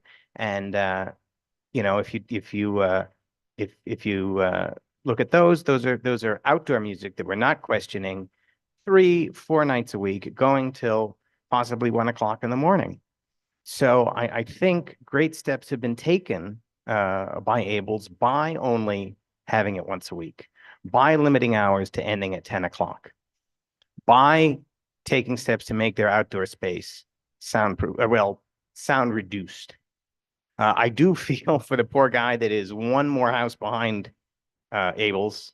So if the stances are looking to expand their real estate empire at any time, maybe that's the next good purchase. I feel for him, but I think overall,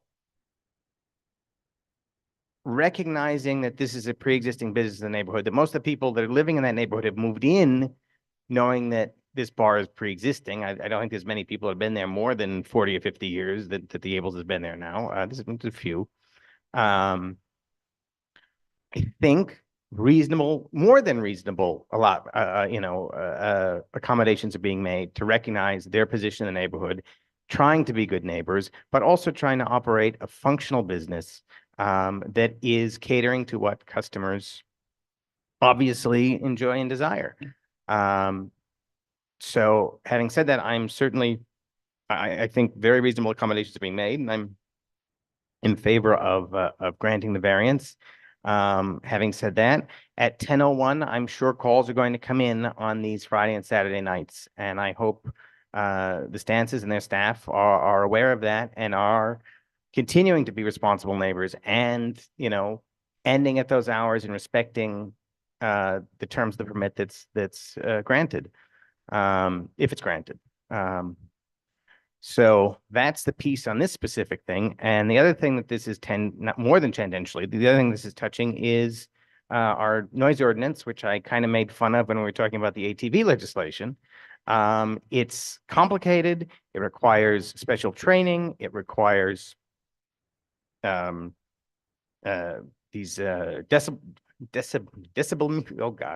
decimeters, thank you. And no, a decimeter is a unit of measurement. It's a decibel meter. It's a decimeter. Okay. All right.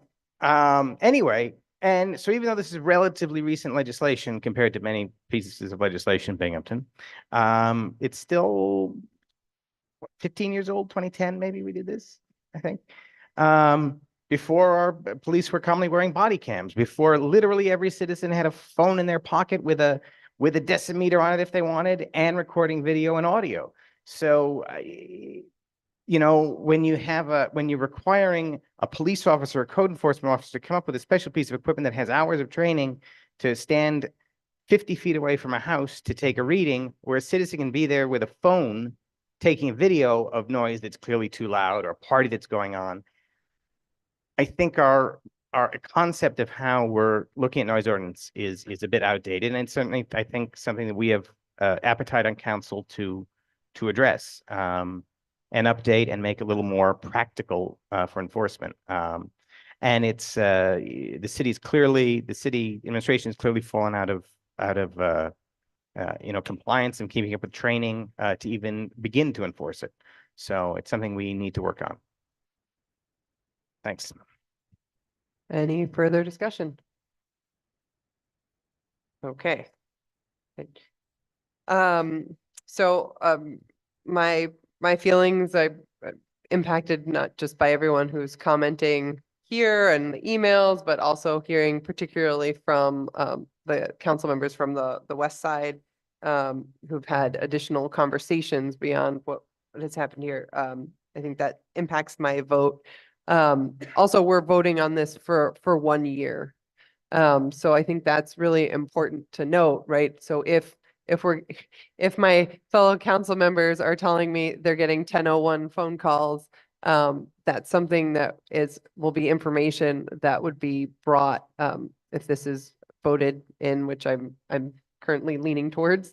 That we'll have more information next year when the same topic comes up. We'll see how this works out. So I think that's an important thing to think about, and how we can make sure that we're setting a good precedent so that next year it's less contentious instead of more contentious. Councilman Kavanaugh spoke about the noise ordinance. That was on my little list here of things that we definitely want to tackle, be it for loud music or for, in my district, I hear a lot about dogs barking for hours on end, and the challenges with that. So we definitely need, for many reasons, to be looking at actually an enforceable noise ordinance to help people with their quality of life, and to create that the accountability structures that we just do not have right now. Oh, Councilman Kavanaugh. For me, it's dumpsters at 6 a.m. That's my pet peeve that wakes me up. Seriously. Thank you. So yeah, that's, I guess, my thoughts before the vote. And with that, if anyone else has anything else to say, we can move to a roll call vote.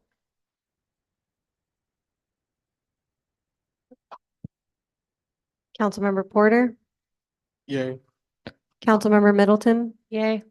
Councilmember Kavanaugh, Yay. Councilmember Dundon, Yay. Councilmember Costi, Aye. Councilmember Hotchkiss. Aye. Council President Matavetsky. Aye. Thank you. That's 7-0. Thank you. The ordinance passes. All right. Now back to our regular schedule here. Thank you. Thank you. The resolution passes. Sorry. All right, so now we have introductory ordinance 024-31 considered in planning. And I'll hand things over to Councilman Hotchkiss, Chair of the Planning Committee. So I'd like to make a motion to adopt introductory ordinance 024-31. This is an ordinance to amend the 2019 and 2020 HUD admin and housing budget for consolidation of unused funds for the spending on housing program. For spending on housing program. I second. Motioned by Councilman Hotchkiss, seconded by Councilman Porter. Discussion. So I'll start with, this is lines that were in the CDBG-CV, which was kind of extra federal funding that was rolled out from HUD related to trying to alleviate some of the challenges and economic impacts with COVID. There's been some lingering funds around that we're trying to utilize and spend before they have to be sent back. Housing is one, and affordable housing is one of the things that can be used because that was impacted by the pandemic. So this is rolling those lines together to spend on housing in the future. Thank you. Any further discussion? I would just like to point out that Councilman Kavanaugh. this money's left over because we were bad at giving out money for rental and mortgage assistance during the pandemic, which is sort of disappointing. Thank you. Any other comments during discussion here? With that, I guess the clerk may call the roll. Councilmember Porter,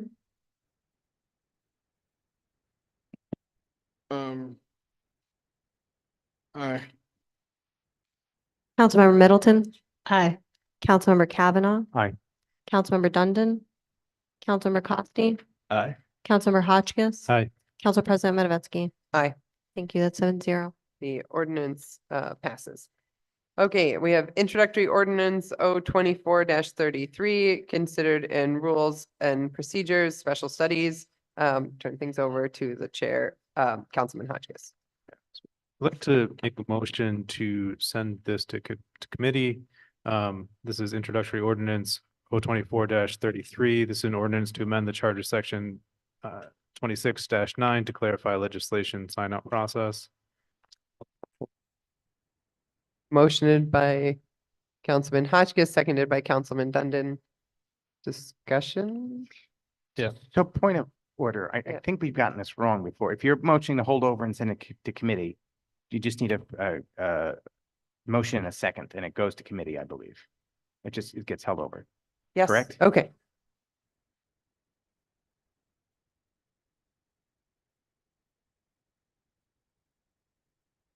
Then we need a vote. So we want a vote to send it back to committee. Okay. All right, so we want to take. Technically wasn't introduced. I don't mean to go into it. I believe this was we introduced this No, at the last just now. work session. just Oh, okay.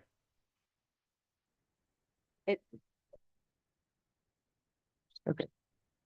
So I'd So, still so like do to we send want, this yeah, to committee. so we want to take a vote on sending it to committee. Yeah, we'll just take a roll. Councilmember Porter, I up for the to move back to committee. Councilmember Middleton. Aye. Councilmember Kavanaugh. Aye. Councilmember Dundon. Aye. Councilmember Costi. Aye. Councilmember Hotchkiss. Aye. Council President Matavetsky. Aye. Thank you. That's 7-0. 7-0, the ordinance 024-33 is going back to committee. Okay. Now we have introductory ordinance 024-34 considered in finance, and I'll hand things over to Councilman Kavanaugh, Chair of Finance.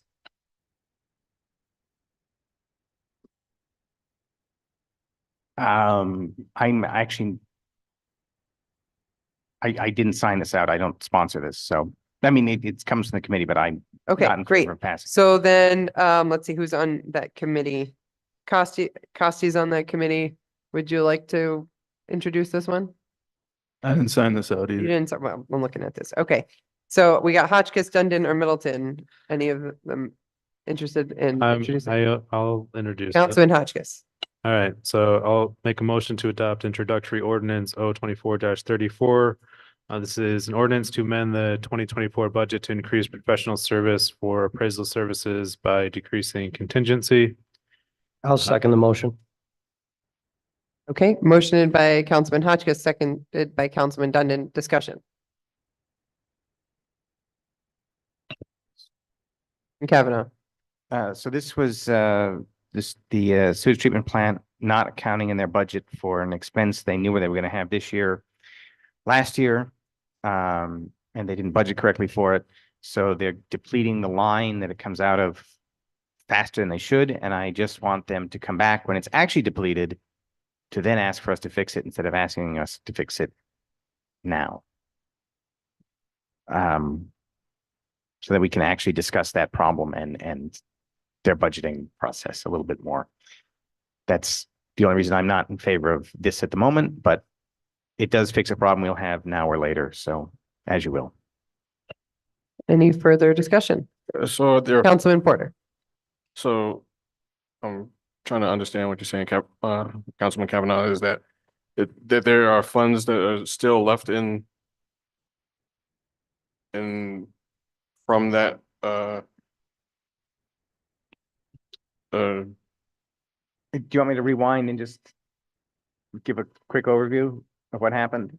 Yes, please. Okay, so last year, the sewage treatment plant decided they wanted to appraise the sewage treatment plant, like because they've got so much new equipment and stuff, they want to get a valuation and see if it matched the insurance company's valuation to make sure they have the correct amount of insurance and such. So they did that, contracted for it, and that was not going to happen until this year, but they didn't put it in this year's budget. So they had allocated money last year, but didn't carry it through till this year. So they missed it. So they've therefore spent the money this year, even though it wasn't in their budget. And even though they had a contract for it from last year.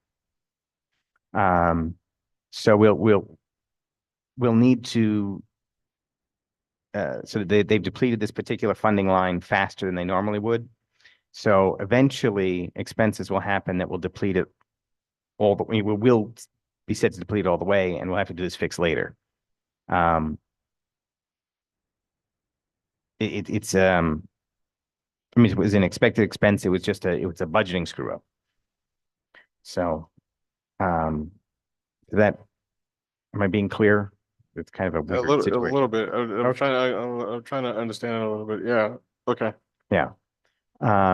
So it's just a budgeting screw up that will have to be fixed. We can fix it now.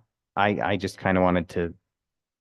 You wanted to wait to see it actually get depleted in order to. Yes, but it's not super important either. We've noted and you know, pointed out to Billy and she did, you know, apologize for missing it. So as I said, I don't feel strongly that, you know, we should push on this. I'm just going to not sponsor it. So that's all. Okay. Thank you. Thank you. Any further discussion? Okay, Councilman Hotchkiss. Just a gesture. Okay, great. And so with that, the clerk can call the roll.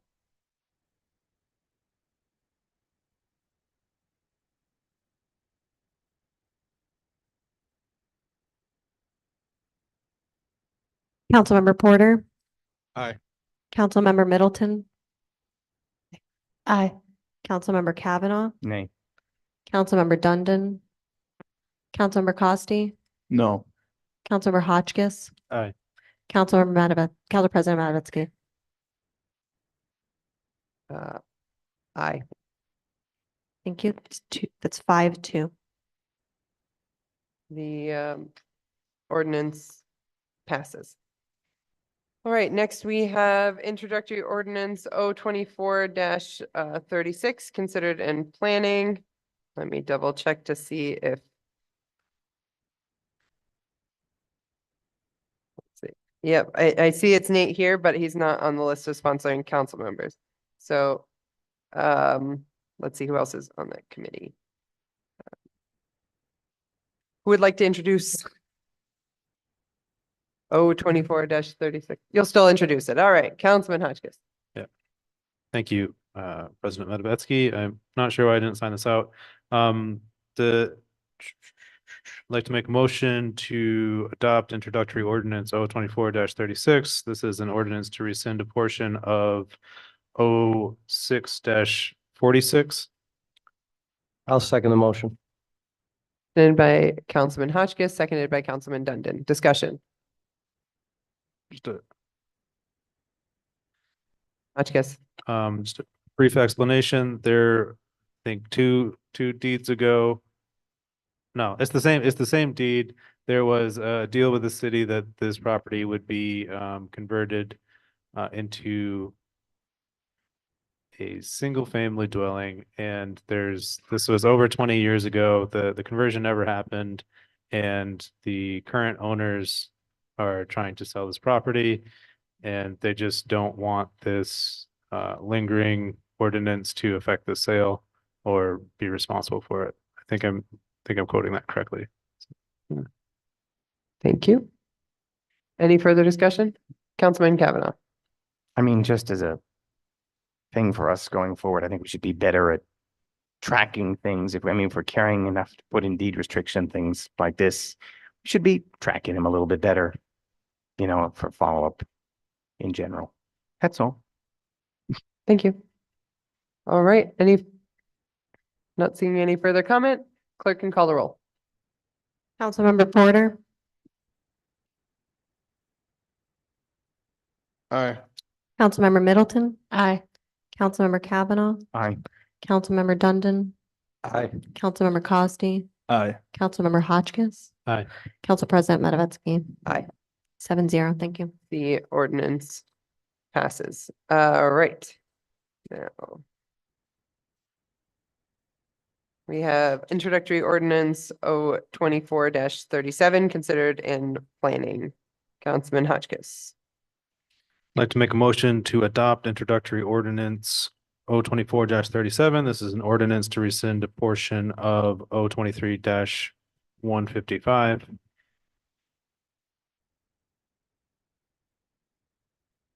Is there a second? I'll second. Okay.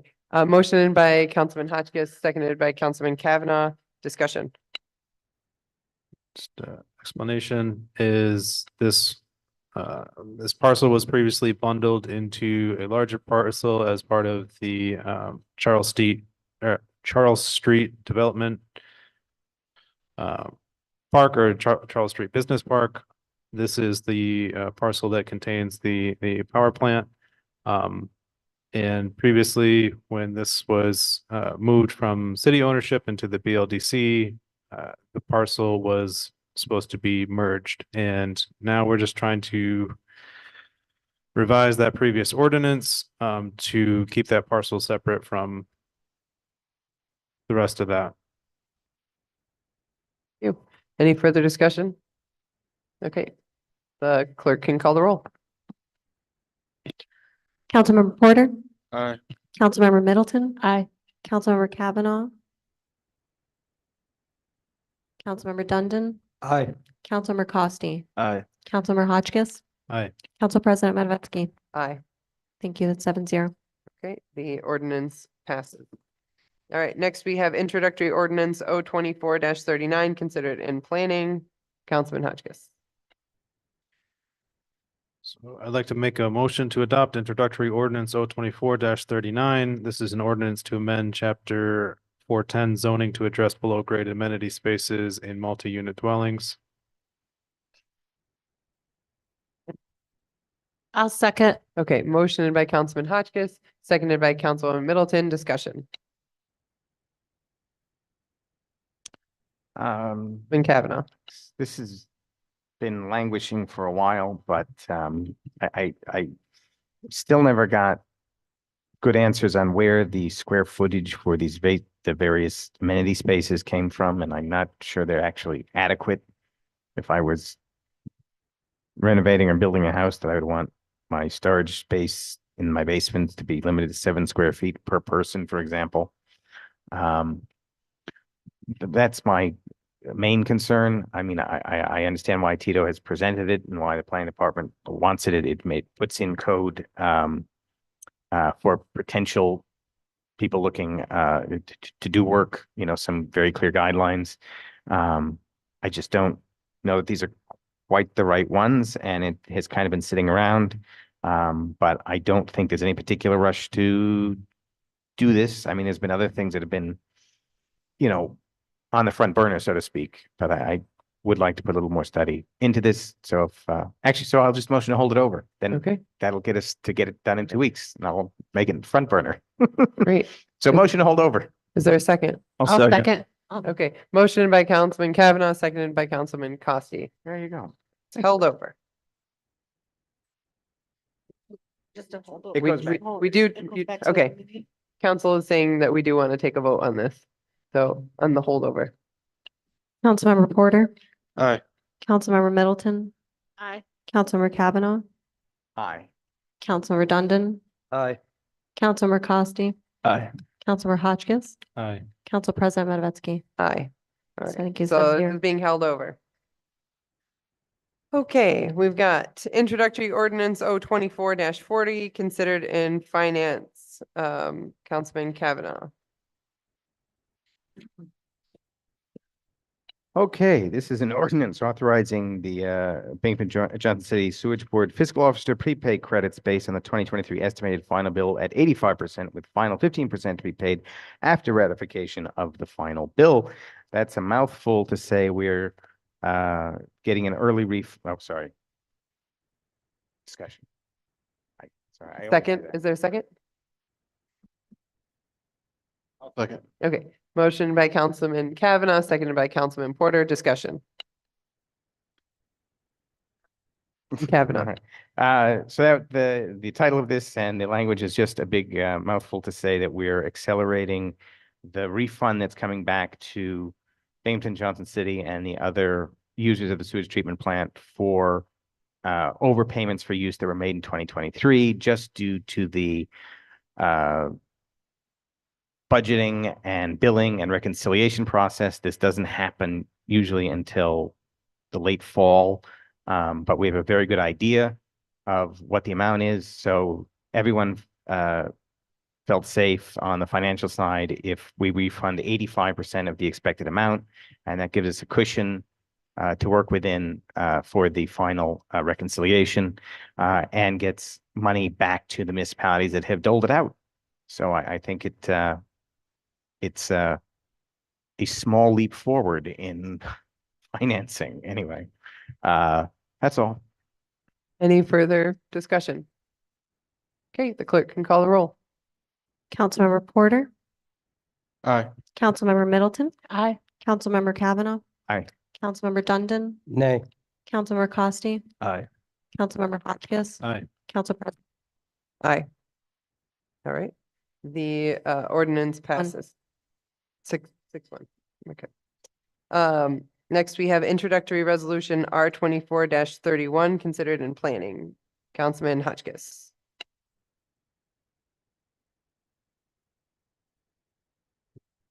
So, yeah, I'll make a motion to adopt introductory resolution R24-31. This is a resolution authorizing the mayor to enter into agreement with the First Ward Action Council for the use of CVY 45 and CVY 46 CDBG funds in the amount not to exceed $577,190 to support the development of affordable housing. I second. Okay, motioned by Councilman Hotchkiss, seconded by Councilman Porter. Discussion. I think this kind of speaks for itself, but this was the money that we just bundled out of the CDBG funds is going to support the First Ward Action Council with their new scattered site project. If we vote it through, yeah,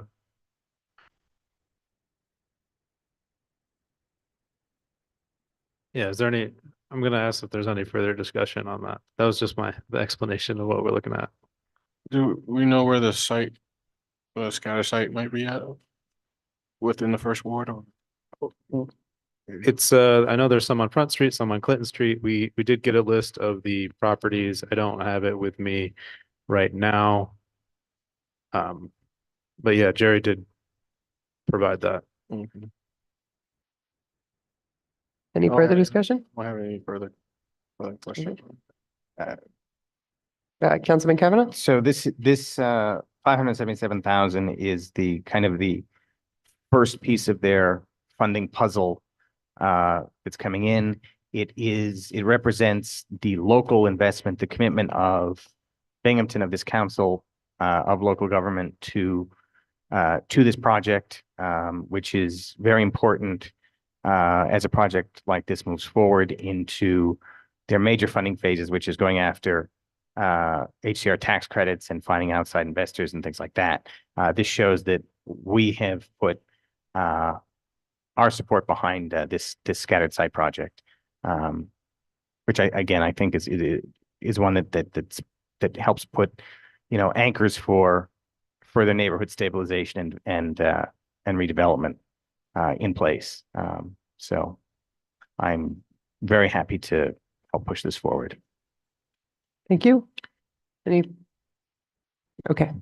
Councilman Hotchkiss. Yeah, I guess I'm generally supportive of the First Ward Action Council and their efforts to continue to revitalize things, build new properties, and provide affordable housing. However, I don't think that all developers are necessarily aware of these funding opportunities in the city, or are given a fair shake, even if they are also trying to develop affordable housing.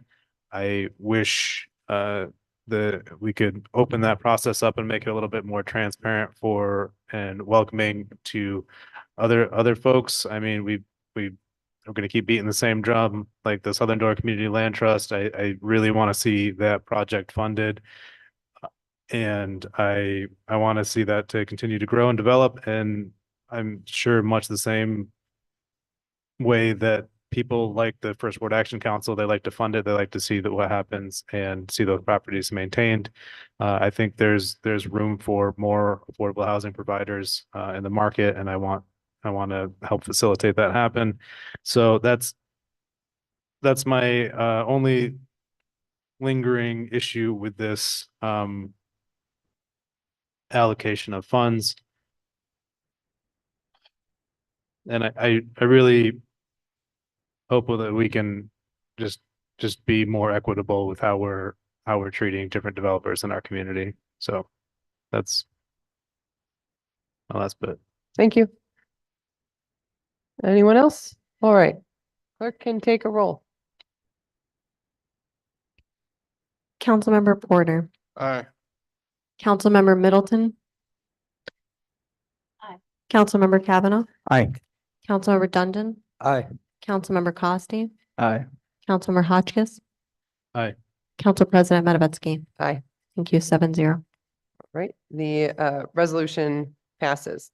Next, we have introductory resolution R 24-32, considered in planning. Councilman Hotchkiss. I'd like to make a motion to adopt introductory resolution 24-32. This is a resolution authorizing the city of Binghamton to submit an application for funding from Empire State Development Corporation Restore New York Communities Initiative Round 8. I'll second the motion. Okay, motion by Councilman Hotchkiss, seconded by Councilman Dundon. Discussion. So this relates to the One North Depot project that Mark Yanati and Owen Bly are trying to engage with. It's a historic structure. They are looking to put around 30 market rate apartments. They're targeting 1,600 for a 1-bedroom and 2,200 for a 2-bedroom. This application is for $3 million through Restore New York. Now, what else can I say about the project? I think, so this is coming off of there was a previously proposed project here on the site. There was a pilot attached to that. I think they either got Restore New York or a grant. That never came to fruition. That was either awarded or started in like 2016 or 2018. Since then, the building has deteriorated significantly, and it's only getting worse. It's a historic building that's been vacant for quite some time. That's what we're talking about with this. Is there any other discussion? Any other thoughts? They didn't. Councilman Porter. No one, the person that was trying to, did he purchase this building already or? At the last planning commission or at the planning committee meeting, excuse me, they did not have site control at that time. I don't know if they have site control now. I do think at that time their plans were a little bit up in the air and not necessarily concrete as to how they're going to roll everything out, what the floor plan is going to look like. So nothing, basically. Okay. I don't know. It seemed very preliminary. And I think they also admitted to that. I think Councilmember Kavanaugh, correct me if I'm wrong, but that I think they were kind of so that they're early phases. Councilman Kavanaugh? Yeah, I think you're correct in that interpretation. I think they're I think they would prefer if the windows were the timing windows maybe were shifted 6 months or so, like if but they're up against the this application timeline. So yes, I agree with you. I think they're in preliminary ideas for this. The other, we'll continue. The other, I think, big conversation point around this is that the next item on our agenda is another application to the Restore New York Communities Initiative that is supposed to be supporting the First Ward Action Council. And there's been conversation about having both of these applications and if that would create competition or unnecessary competition that would favor one or the other. And I definitely do not want there to be any I definitely want the First Ward Action Council to get funding over a market rate project. I understand it's a historic building and I would like to have that be preserved, but my number one priority as a council person and what I really ran for is affordable housing. And I think that's the greatest demand in our community. It's a huge obstacle, and we really got to prioritize that in every way that we can. So I'm very, very hesitant to put into applications that are competing. Do any other council members have comments on that particular? I also feel the same way. I don't necessarily feel like I would rather have it more for the First Ward Council than for affordable housing. Affordable housing is much more important. Our priority. So that is more important than trying to restore a historical building that no one has even tried to even start on and missed out on the application. Well, also, so I'm not feeling support for the North Depot. But I'd rather have the application for the First Ward Council, or that's where I'm standing on that.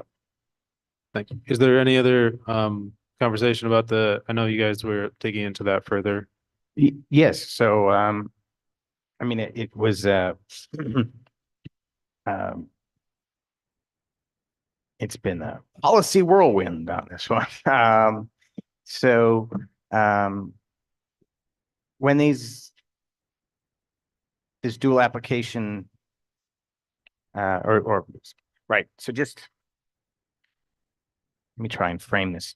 So Restore New York allows each municipality there's 10 regions in New York.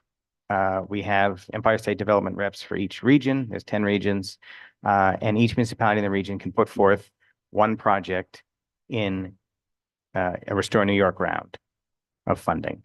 So normally then, great, municipality goes through whatever internal process it wants, comes up with a project, votes in support.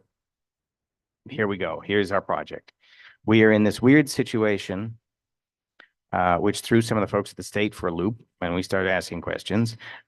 We are a municipality that has a project, and we are also the site of the county submitted application.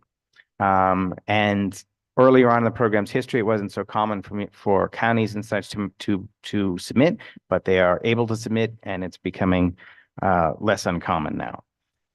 So we have two projects.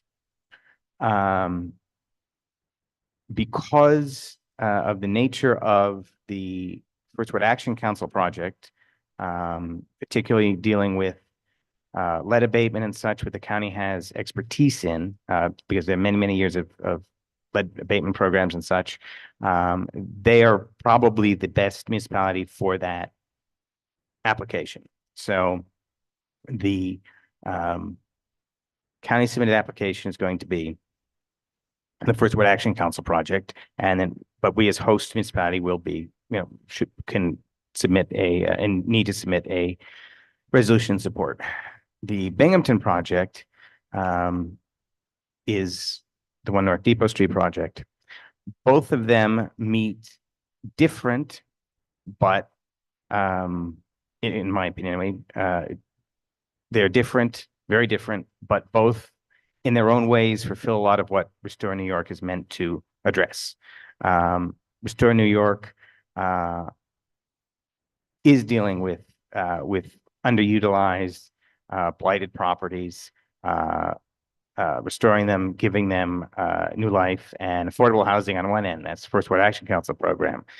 The North Depot Street project is a deteriorating, historic, large building, large footprint, will have a very visible impact, is providing market rate housing that is helping with future economic development of the city of Binghamton, with attracting and retaining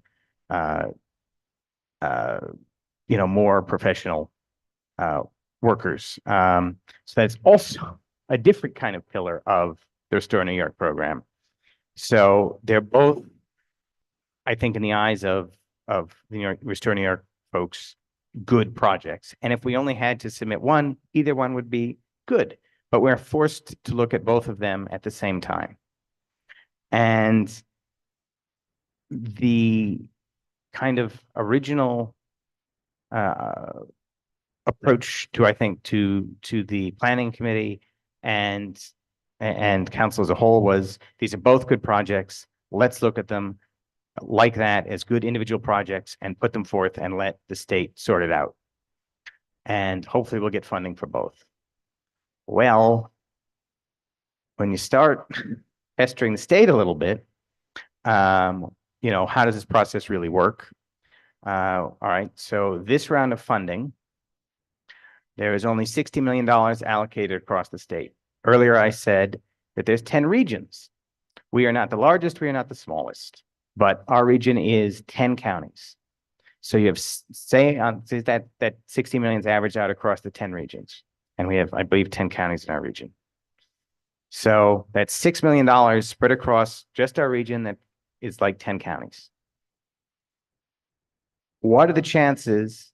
And so Depot is asking for 3 million. First Word Action Council is asking for 2 million. What is the chance that 5 million of that money is coming to the city of Binghamton, and that they're ignoring all the rest of those counties?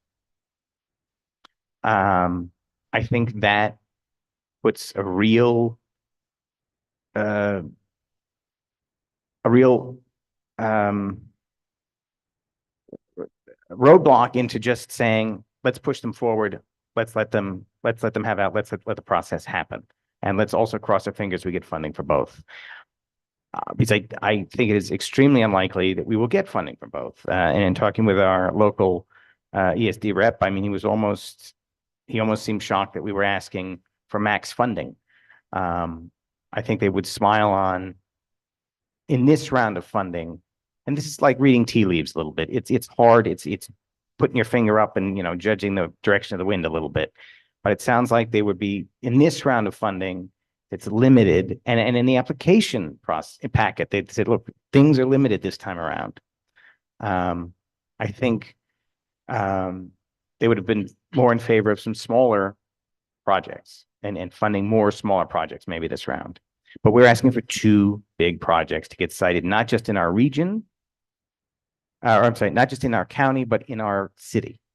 So I think that's a big ask. And these are not the answers I wanted to get from the state, because I personally support both of these projects because they're different, because they're fulfilling different parts of our economic and development vision for Binghamton.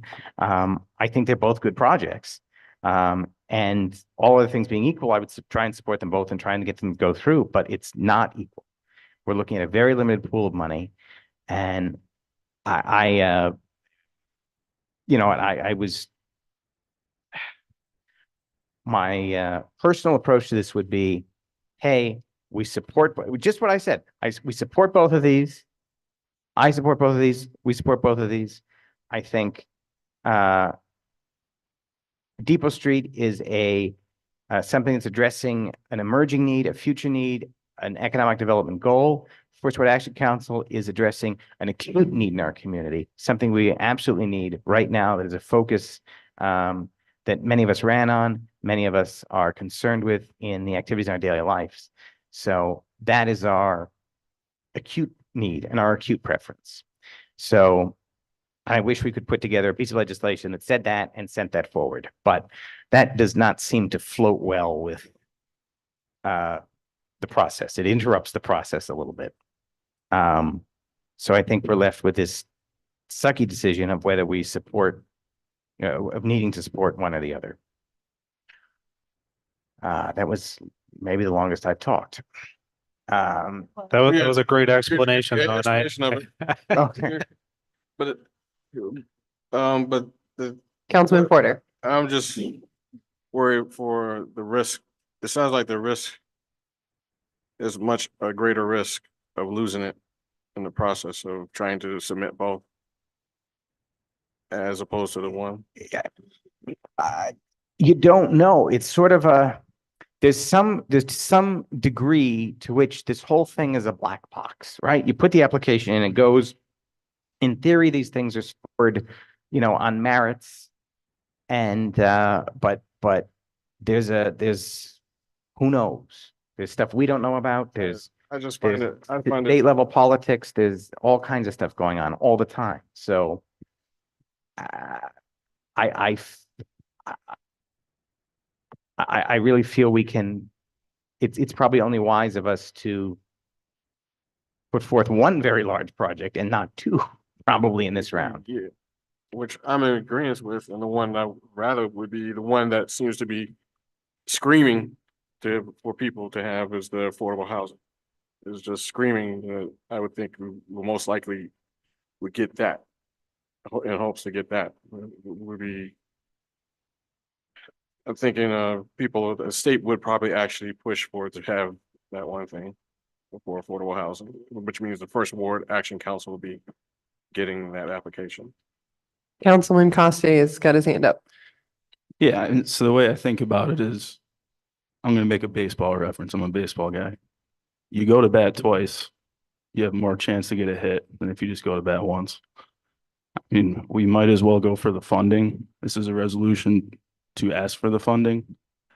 I mean, we're going to have a better shot with 2 projects compared to just having one. I think we have a better shot if we go with both.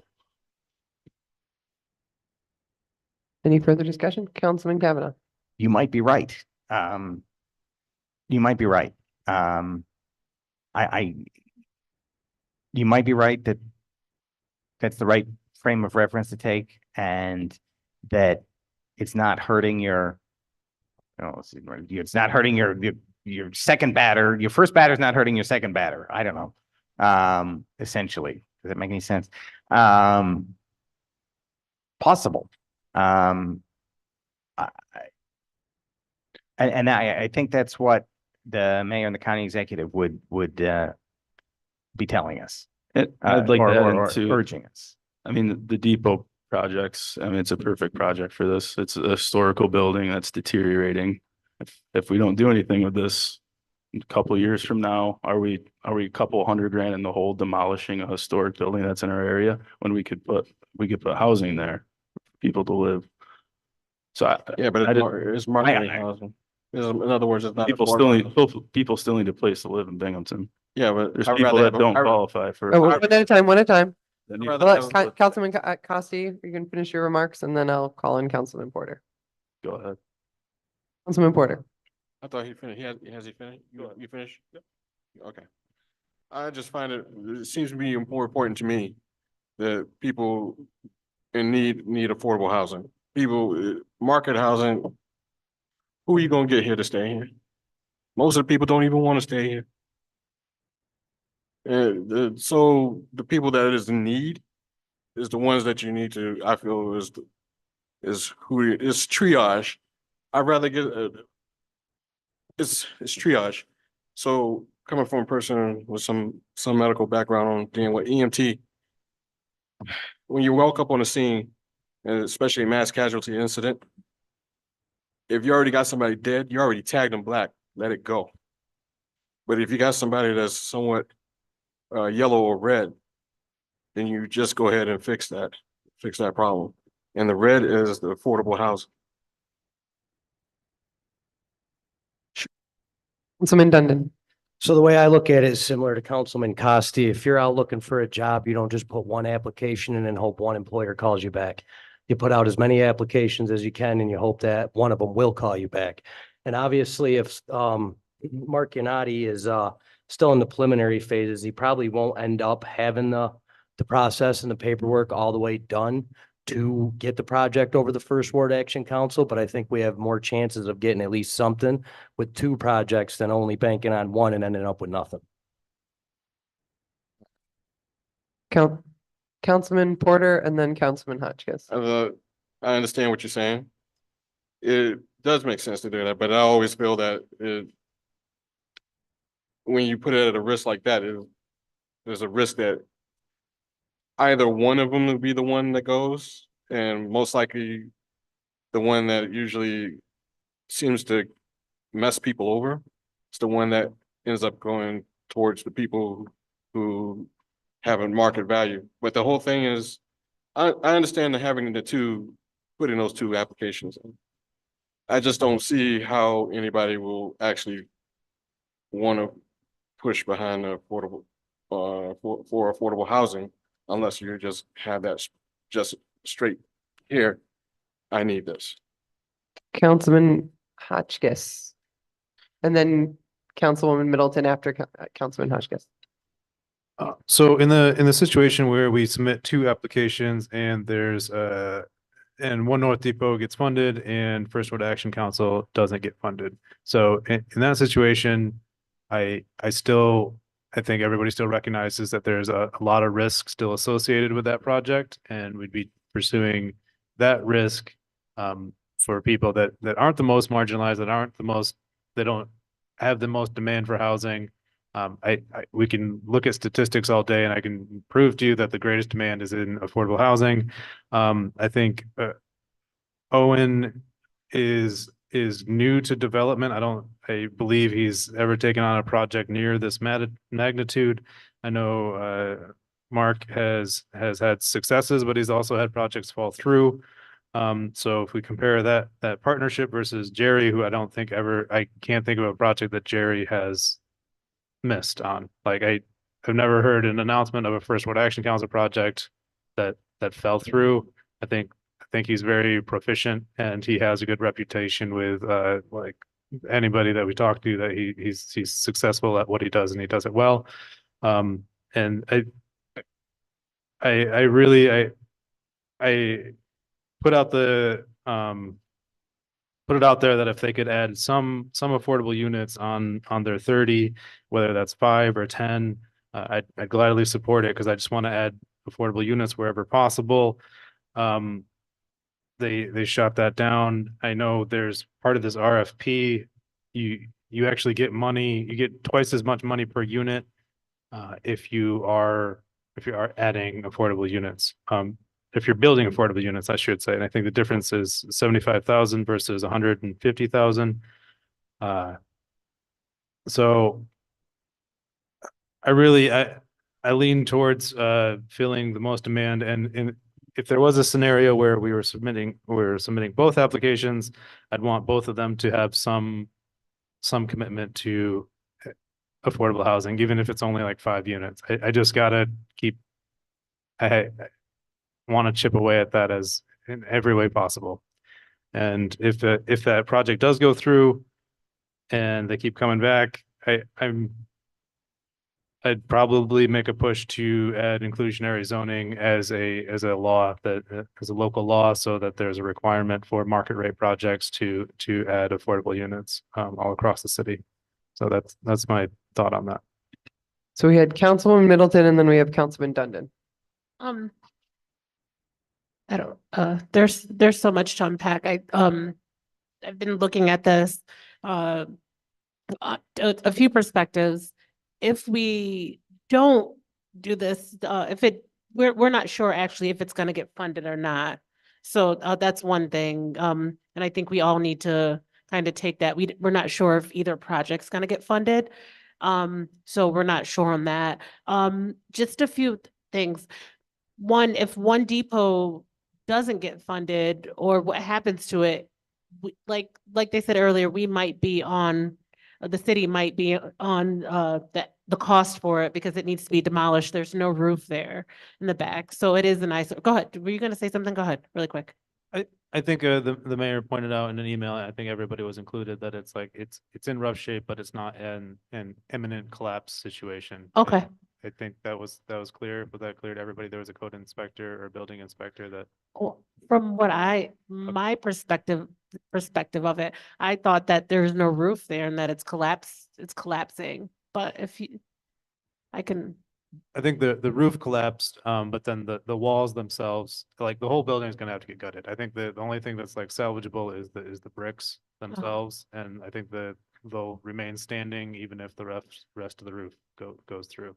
I think that I'm happy that they shared the drone footage, but that's kind of my assessment, I think. Yeah, I would need to see an engineering report. I'm not gonna just take somebody from Binghamton Code's word saying that the building is not worth being condemned or what the structural is. I'd need a structural engineer's report on that. Thank you. Councilman Dundon and Councilman Hotchkiss. I also would, sorry. Oh, sorry, talking loud. I also would say that I can't even think right now. There's so much in my head, but I am in support of these projects. I don't know what they're gonna, what's gonna happen. And I remember now what I was gonna say. It's not market rate housing. It would be luxury housing. So it's not market rate. It would be luxury. So that's what I wanted to say. Like, we gotta get out of the fact that we're saying market rate. It's not market rate. It's luxury housing. So. And Councilman Dundon, did you want to continue your? So yeah, I think we should support both projects because it will show developers that we are open for business. And the fact that they don't even this property, that might exclude them altogether, but it will show developers that want to come in the area that we are open for business. And we're not just one or the other, but we're willing to listen to all developers to help the city grow and to help the tax base grow.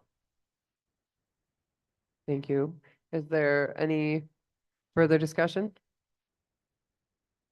Something that was pointed out to me early on, since I didn't know anything about Restore New York before these RLs came through, was that they don't actually even need to be used for housing at all. And that it was a strong commitment from both the city and the county just to be putting forward applications relating to housing for this. I believe it was brought up that sometimes it's even been used just to tear down buildings like out in Endicott. So I want to make sure that we're talking about this in the context of this is sometimes when the city brings us things to look at, we wonder, was this the best type of way to go after this grant, right? Like this grant could have maybe been used for something else and this is being prioritized and it's great that we got this grant, but maybe we should have written it for something else.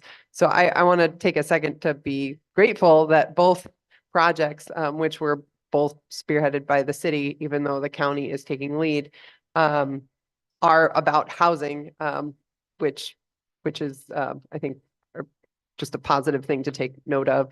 I agree with Councilman Hotchkiss that I'd like to see, if not, what we're calling affordable housing, at least some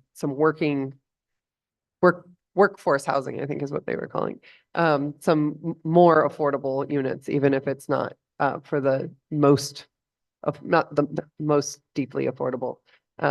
So I would like to see that. All right, is there any other thoughts before we call a roll? Councilman Kavanaugh. So nobody likes my idea, but one nuanced resolution. Would anyone be up for sending a letter along with both submissions prioritizing an affordable option? Something that doesn't have the force of a resolution, but at least a letter signed by council members. I'm just throwing that out there. I'm trying to square the circle, circle the square. I'm sorry, you mean to Mark's project? Is that what you're saying? If we were to pass both of these resolutions, to also send a letter along with them saying, all right, we support this, here's the resolution, we support the project. But also we know there's two projects. And people that have signed this letter believe that the affordable housing project has a little bit more, is a little nearer and dearer to our hearts. I don't, Although more official sounding. go ahead. Do you want to say? Yeah, I would do anything to emphasize that affordable housing is the highest priority for the city of Binghamton. So I would I agree would with that. happily sign on to that letter. Yeah. I would agree with that too. Okay, so that was Councilman Hotchkiss, Councilman Porter. Anyone else? Me. Okay, Councilwoman Middleton. So what Councilman Kavanaugh is putting forward is that he'd like to organize a letter to go along with the resolutions, and members who wish to sign the letter would be open to signing it, saying that we prioritize affordable. Is that legal?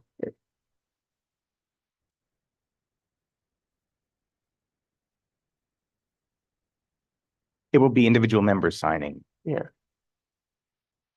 not the body. Yep, yeah, you can use the microphone. Join the party. I mean, you certainly can send letters as council members, if you feel like that's what's best for your constituents. Just making clear that it's from city council and not the city as a whole. I just want to say something. That does sound like a good idea, but I'm not sure if that would matter. Do you think that would matter or like? I mean, No. yeah, it sounds like a good idea, but I don't think that would honestly matter in this. I support it. I support affordable housing, but I'm not sure if that letter if it would matter. I mean, I'm trying to make the best of a really weird situation right now. I mean, just like Mike said, they don't even own the building yet, so we're not sure. And I may be wrong. We can rewind this. I'm pretty sure if it is funded, they are going to come back to us again and probably ask for certain things and tax breaks for this luxury housing. And we can, as the council, say, hey, if you want this, then you have to put a clause in there in order to get that. I'm not sure. I may be thinking wrong, but I'm pretty sure they're gonna come back. Councilman Dundon. They're gonna definitely have to come back for a pilot, and a lot of that we can add stipulations to the pilot. Yeah. Okay. All right. Is there any further? Councilman Hotchkiss? Yep, I believe I stated this before in a previous meeting, but I would rather have everyone be on the same page at the initial point in the project, and I tried to do that through emails to say that we really want to push for having affordable units within this, and then if you're able to meet us there, then we'll help you out with like getting this pilot, and with favorable terms and whatever else, if they're going for historic preservation grants and tax credits, things of that nature. I wish we could iron it out right in the beginning rather than just like going back and forth throughout the whole course of a development. I think that's kind of unsettling to me, and I think the whole time there'll be threats that they're going to back out if they have to meet terms that they don't like in a pilot agreement or anything else. Well, they shouldn't So- take the money then. Right. Right. No, and then the other piece of that is that I think any development that is utilizing public funds needs to go towards the public good. And right now, I think the public good is affordable housing. And that's the greatest demand, and I'll continue to state it over and over again. If this was completely privately funded, I'd be like, go ahead, do it your thing, build a luxury development, whatever. But as long as the city has a say in it, and as long as the city is a partner to it, and that the city represents the people in Binghamton, I think we have room to negotiate what we want to see there. So. Agree with. Okay. Final comments? Okay, the clerk can call the roll. Council, And this is for the resolution for resolution 32. 32. North Depot. One North Depot. Councilmember Porter, Okay. Councilmember Middleton,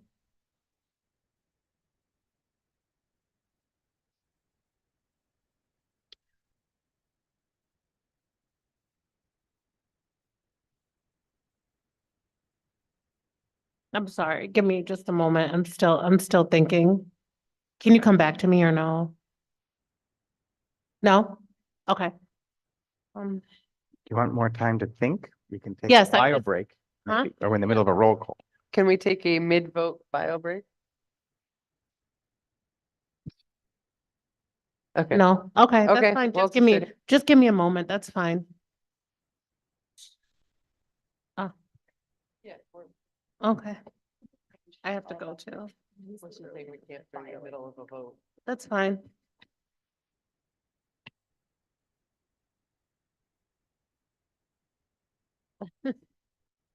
Oh.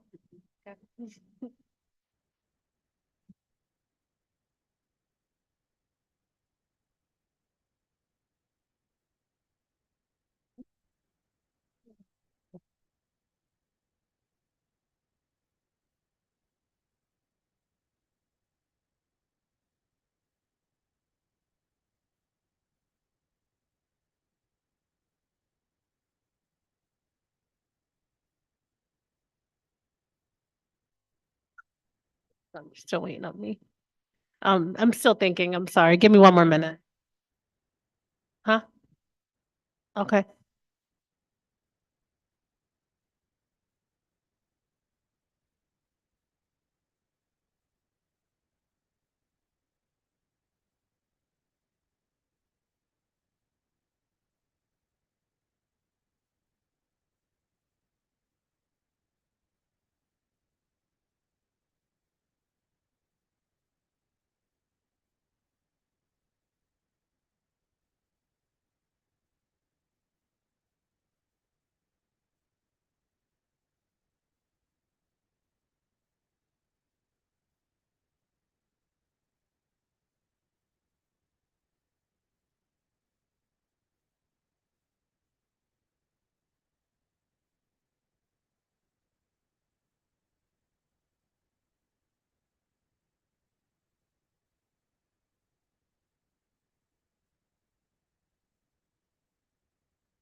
Like,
Councilmember Middleton, Nay.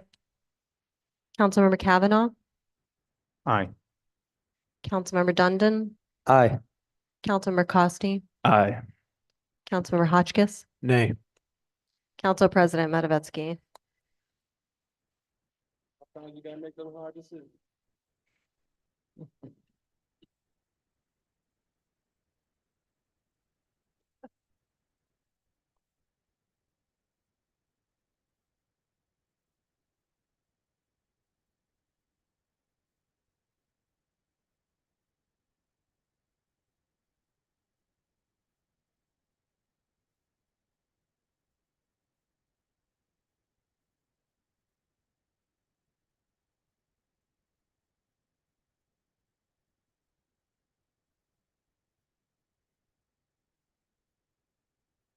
Yay.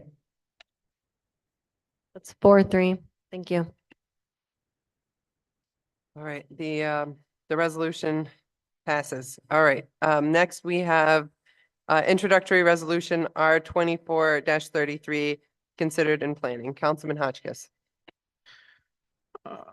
Like to I lost the rhythm here. Like to enter a motion to adopt introductory resolution R 24-33. A resolution supporting Broome County's application for funding Empire State Development Corporation Restore New York Communities Initiative Round 8. I'll second the motion. Motion in by Councilman Hotchkiss, seconded by Councilman Dundon. Discussion. So as we were discussing previously, this is a part of funding the First Ward Action Council's latest scatter site development of affordable housing. There's some on Clinton Street, there's some on Front Street, and I think there's another number of other spots around. I can't remember if the application was for $2 million or $3 million. 23 million. Two. It was two. Okay, so they're applying for $2 million. Jerry said it's for a project that's looking to around $14 to $15 million. That's all I got. Any further discussion? Okay. Oh, Councilman Kavanaugh. I will be drafting my letter to go with both of these submissions. I hope everyone signs. Thank you. Anyone else? I would sign. I'll definitely sign. Are you threatening? No, I'm kidding. Okay. All right. If we are good, the clerk can call the roll. Councilmember Porter, Aye. Councilmember Middleton, Aye. Councilmember Kavanaugh, Aye. Councilmember Dundon, Aye. Councilmember Costi, Aye. Councilmember Hotchkiss, Aye. Council President Matavetsky. Very much aye. 7-0. Thank you. Thank you. All right. Next we have introductory resolution R 24-34 considered in Public Works and Parks. Councilman Dundon. Yeah, I'd like to make a motion on a resolution authorizing the mayor to accept a CREST grant, and CREST stands for Community Resiliency, Economic Sustainability and Technology, from DASNY in the amount of $150,000 for renovation of the restrooms and administrative lobby at Ross Park Zoo. I second. Motioned by Councilman Dundon, seconded by Councilman Porter. Discussion. Great. Yeah, as someone who goes to the Ross Park Zoo quite frequently with my children, the bathrooms could be, yes, going at the Ross. Absolutely. And I did mention to them about the auto flush toilets and how that terrifies children and people with sensory issues. This has been, I know for them with the restrooms, that's there's been a bit of a topic because during COVID, everybody wanted things to go hands-free, and auto flush was kind of the way to go. You didn't want to be interacting with surfaces, and then you have the needs of. So I hope that there's a good discussion on how these bathrooms are designed. All right. Any further discussion? Clerk can call the roll. Councilmember Porter, Aye. Councilmember Middleton, Aye. Councilmember Kavanaugh, Aye. Councilmember Dundon, Aye. Councilmember Costi, Aye. Councilmember Hotchkiss, Aye. Council President Matavetsky. Aye. 7-0. Thank you. The resolution passes. Next, we have introductory resolution R 24-35 considered in. Six. Yeah, we're at We 36. did that one. Sorry, guys. Yep, we already did that one. Introductory resolution R 24-36, considered in Public Works and Parks. Councilman Dundon. Motion authorizes agreement with New York State Department of Transportation for Route 11 wall replacement project, D 265276. I second. Motioned by Councilman Dundon, seconded by Councilman Porter. Discussion. Straightforward. Okay. Clerk can call the roll. Councilmember Porter, Aye.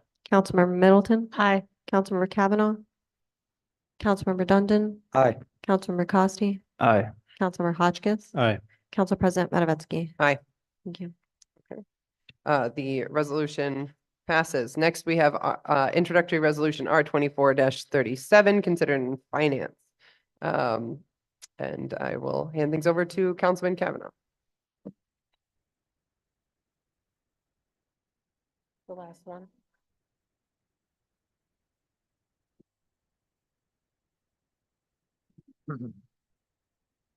Okay. R 2437 is a resolution requesting New York State Senators Senator Leah Webb and Assemblymember Donna Lupardo ask for introduction of home rule legislation to amend tax law to authorize the collection of an occupancy tax in the city of Binghamton. Is there a second? I'll second. Motion by Councilman Kavanaugh, seconded by Councilman Dundon. Discussion. Councilman Kavanaugh and then Councilwoman Middleton. I'm open to friendly amendments, maybe from the president about some language changes. Or from some. Councilman Who's got Hotchkiss this? might have prepared something there. I'd love to introduce that amendment, that you might be referring. Councilwoman Middleton, do you mind if we go Please, out of order? I would love to Thank do you. that. Thank you. Councilman Hotchkiss. All right, so I'd like to make a motion to amend. This starts at the clause with the first resolve. I want to remove the part where it says for the promotion of tourism, cultural programs, parks and recreation and critical infrastructure and capital improvements necessary to support those items. And I would like that to be replaced with for use within the city of Binghamton. The reason for this motion is that basically this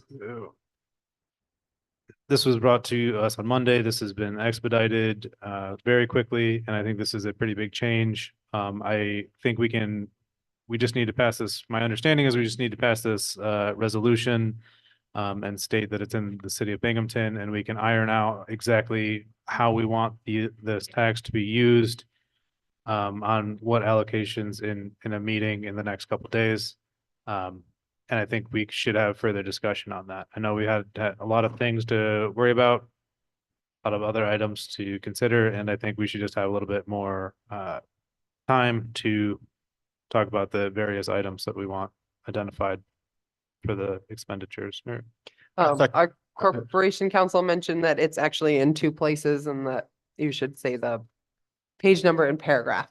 Is there copies of these? Hmm? Is there copies of these? Copies It should be in your packet. It should be in the packet. of the resolution of the amendment? Of the amendment. I've got one here, if you want to look at They it. can, yeah.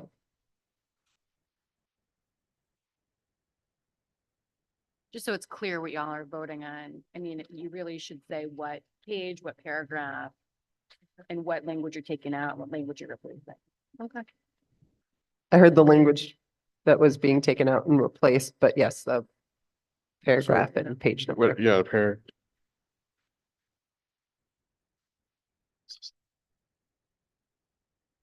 That's what I was trying to.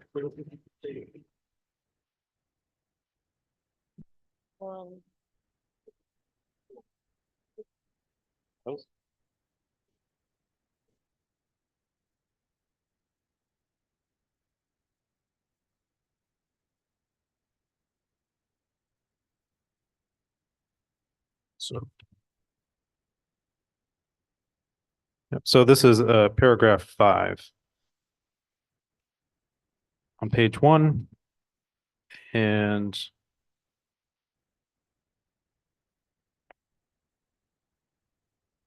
so I think where it says the city by providing additional revenues for, then I want to remove the promotion of tourism, cultural programs, parks and recreation, and the critical infrastructure and capital improvements necessary to support those items. So strike through that whole thing and replace with for the city of Binghamton. So it's just very extremely open and we're not putting it into specific categories. Is that clear? And then there's also the one on the second page.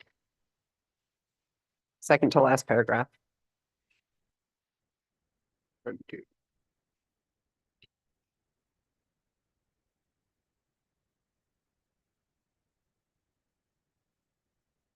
The same thing, but different, right?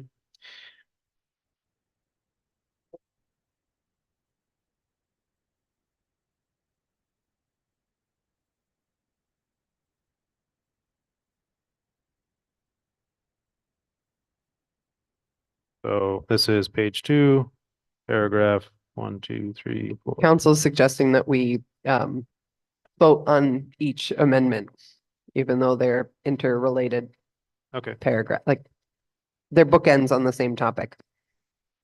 So we can vote on the amendment. So you made a motion to amend paragraph 1, 2, 3, 4, or 3, 5. And is there a second on that motion to amend? Second. Okay, motion by Councilman Hotchkiss, seconded by Councilman Porter. Discussion on the proposed amendment. Councilman Kavanaugh. Lovely. Thank you. So the clerk can call the roll on the amendment of paragraph 1, 2, 3, 4, 5. On page 1. Councilmember Porter, Aye for paragraph 5, page 1. Mhm. For the language, changing the language to the city of Binghamton. Councilmember Middleton, Aye. Do I have to say the same thing? Aye. Councilmember Kavanaugh, Aye. Councilmember Dundon, Councilmember Costi, No.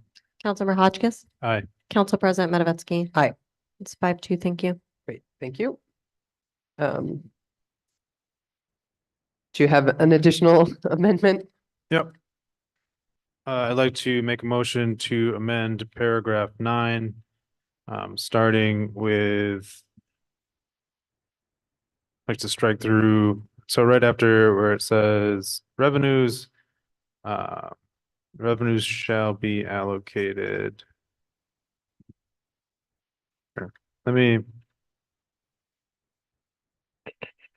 just doing it live. To the city of Binghamton. For use within the city of Binghamton. So here we go. Here's the amendment, paragraph 9, page 2.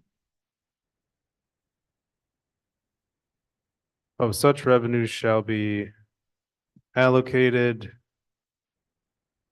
And then we want it to no longer say to the promotion of tourism, cultural programs, parks and recreation, the critical infrastructure and capital improvements necessary to support those activities,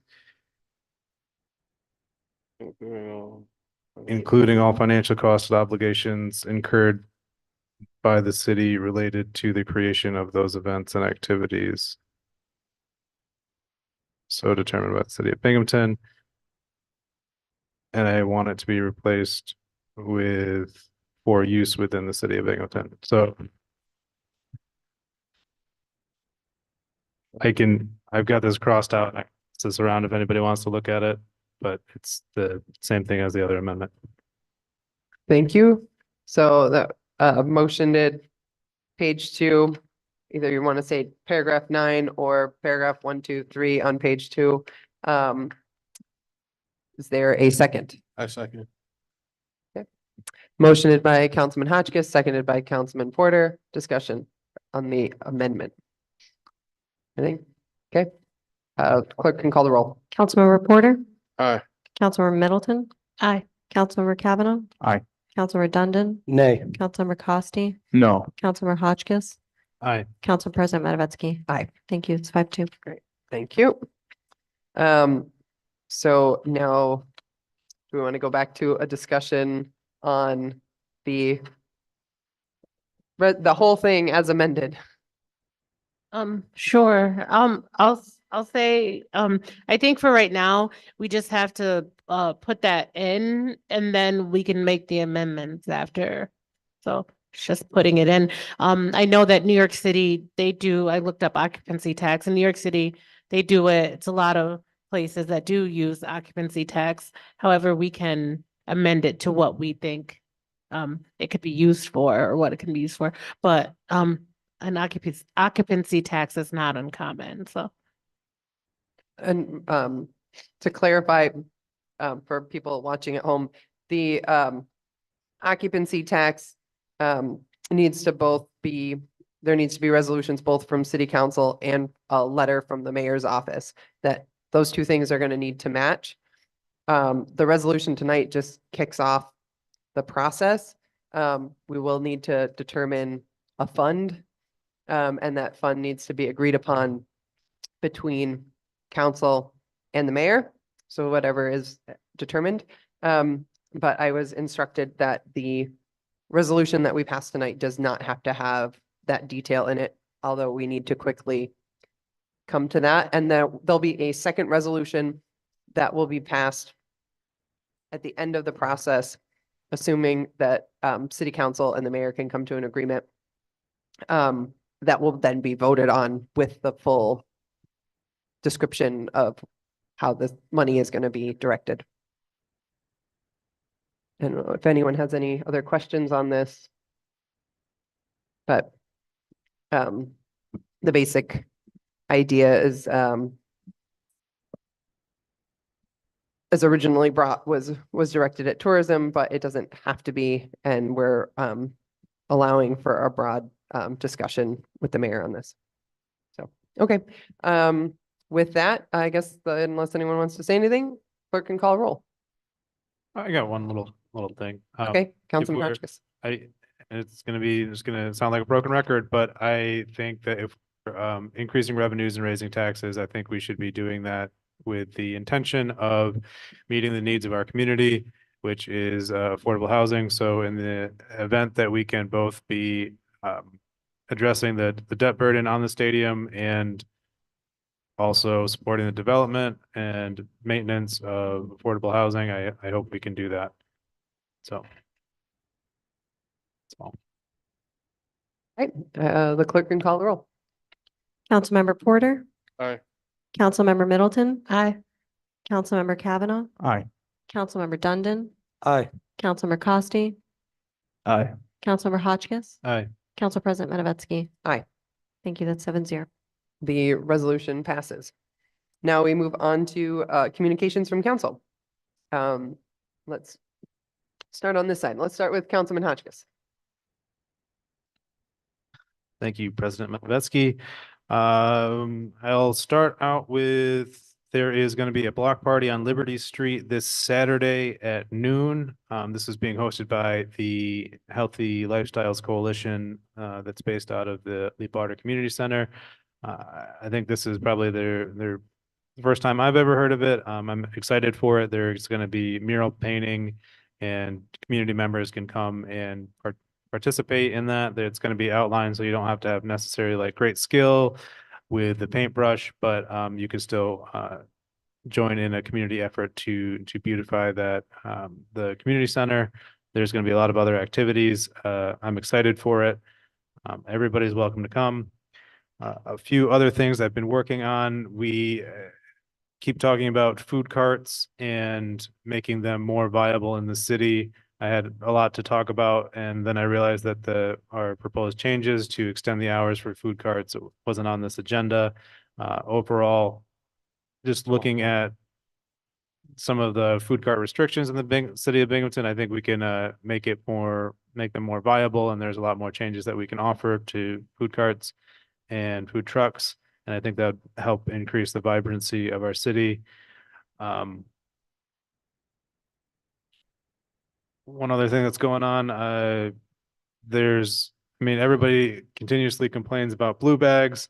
The last meeting I was talking about looking in the budget to see how we can get rid of them and just find it in the budget to cover the cost of refuse collection. I might have been jumping the gun, but I have been consulting with our environmental commission and gave them a lot of feedback and research that I've done about blue bags and some of the negative side effects, and see if they can work on that as a project to see if there's any way that we can alleviate the negative side effects before completely eliminating them. And lastly, John Solak, his comment last week was about having affordable housing for creatives. And I think that was reiterated over the weekend when I was at an event, and there was a dance group that was around in the 70s and 80s, and they're still around, but they said this explicitly in their presentation, that they chose to stay in Binghamton and not go to New York City because they could live affordably and practice their craft and be creative, where if they went to New York City, they'd be stuck waiting tables and not be able to fully explore the arts and creativity and become the really the inspiring thing that their team became, and still has like a lot of influence within the dance community. And I think I'm highlighting that, but then again, the city has this whole initiative to create this arts district. And part of an arts district is like, you need to have artists, you need to have space for creatives to be able to do their work and have their craft. And it's hard to make it as an artist. And if you're getting priced out of a community, like how are we going to have an arts district when there's no housing available for artists that can afford it? So that's just like connecting a lot of dots. And that's what I wanted to share for my communications. That's what I've been working on. Okay, thank you. Councilman Costi. Yeah, I wanted to talk tonight about legislation that was presented Monday night at the work session, making unhoused status a protected class. I do have some grave concerns about this. Introducing legal protections based on unhoused status will incentivize dependency and discourage personal initiative. I think this is unfair to local taxpayers. Areas with visible homelessness experience decreased property values, increased crime rates, and safety concerns. The other night, I did ask if this would enable encampments in public spaces and parks, and the response I got was, quote, "We would not anticipate that this provision would supersede existing provisions." For me, that wasn't a good enough answer. I would need more than not anticipate. So I'm just not on board with this. I think it's unacceptable. With regards to local business, I think this is a burden on local business. I think this can certainly cause an uptick in loitering. I mean, what rights will business owners have left? And it's hard enough right now to run a small business in this area. Added government regulations like this one just puts more on the plate of local business owners. And I'll leave this off with a quote. Wise man once said this: "The 9 most terrifying words in the English language are, 'I'm from the government and I'm here to help.'" Thank you. Councilman Denton. I have no communications. Swing around. Councilman Porter. There'll be First Ward Neighborhood Watch meeting on Tuesday, the 14th. Doors will be open at 6 o'clock, begin at 6:15 at Woodrow Wilson Elementary on Prospect Street. There will also be someone there from Code Enforcement, John Westgate. So please come out. Air your concerns, let people know. Again, I call for people from Oak Street, Winding Way, Murray, Mygat, and other places, Star Avenue. Please come out. Let yourself be heard. That's all. Cute. Councilman Middleton. Just a few things. First, I want to thank everybody who came to public comment tonight, regarding Abel's Pub in my district, whether you agree or disagree. I think we all need to get back to that community, togetherness, and I really do hope that we do. I will continue to talk to neighbors, contact them, regarding any issues that they may have. And I'll try my best to get back to you. We had our first meeting on April 25th, and it was very positive. I'm thankful for Nate's sister, Emily. She's amazing. She actually helped out a lot, and I'm grateful for her for helping me through that. And one last thing, tomorrow is Sarah's birthday. Happy birthday, Sarah. We're thankful, all of us are thankful for you and Sam. You guys really help us out and have been very guiding during this transition for us to be on here. Huh? I don't know. No, I don't want to sing. I want to go home. But thank you, Sarah. Happy birthday. Thank you, Councilman Kavanaugh. Over in the third district, quite a few of my constituents are Binghamton University students, and quite a few of them are graduating this weekend. So I wish them the best in all of their endeavors, and hope they enjoyed their time as Binghamtonians for 4 years. And I hope they take some fond memories and good experiences and education from it. Thank you. Parkway probably this weekend. So the mayor put out a call for people to report potholes, and I have been taking that very seriously. Trying to drive at least 15-20 minutes a day, documenting every pothole on every road. I've been submitting those all to DPW, and posting the photos of every pothole onto my social media page. I'm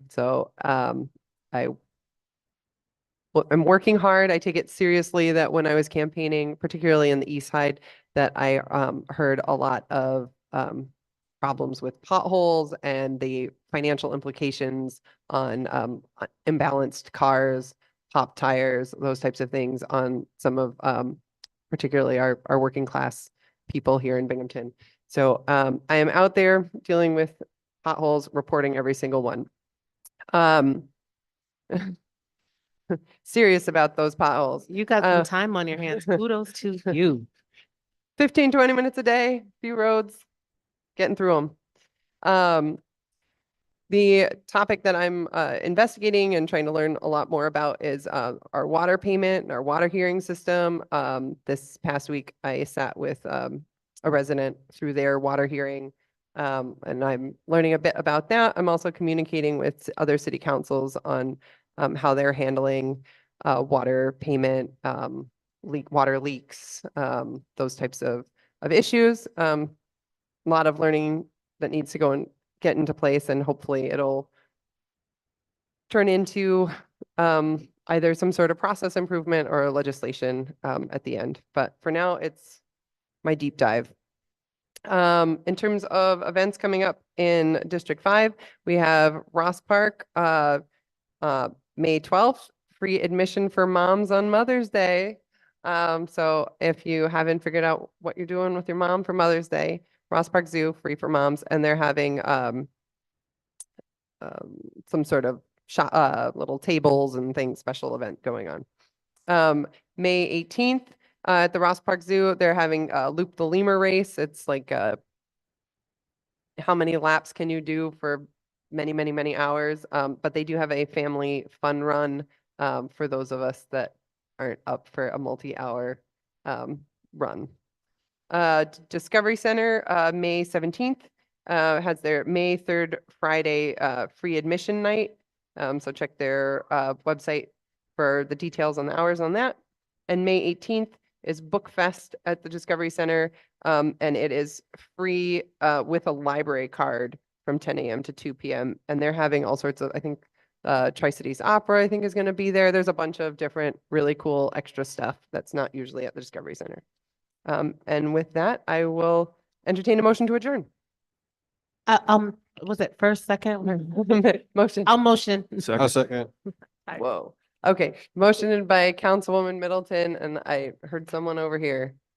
Costi, seconded by Councilman Costi. All in favor? Aye. Aye. Any opposed? We're all done.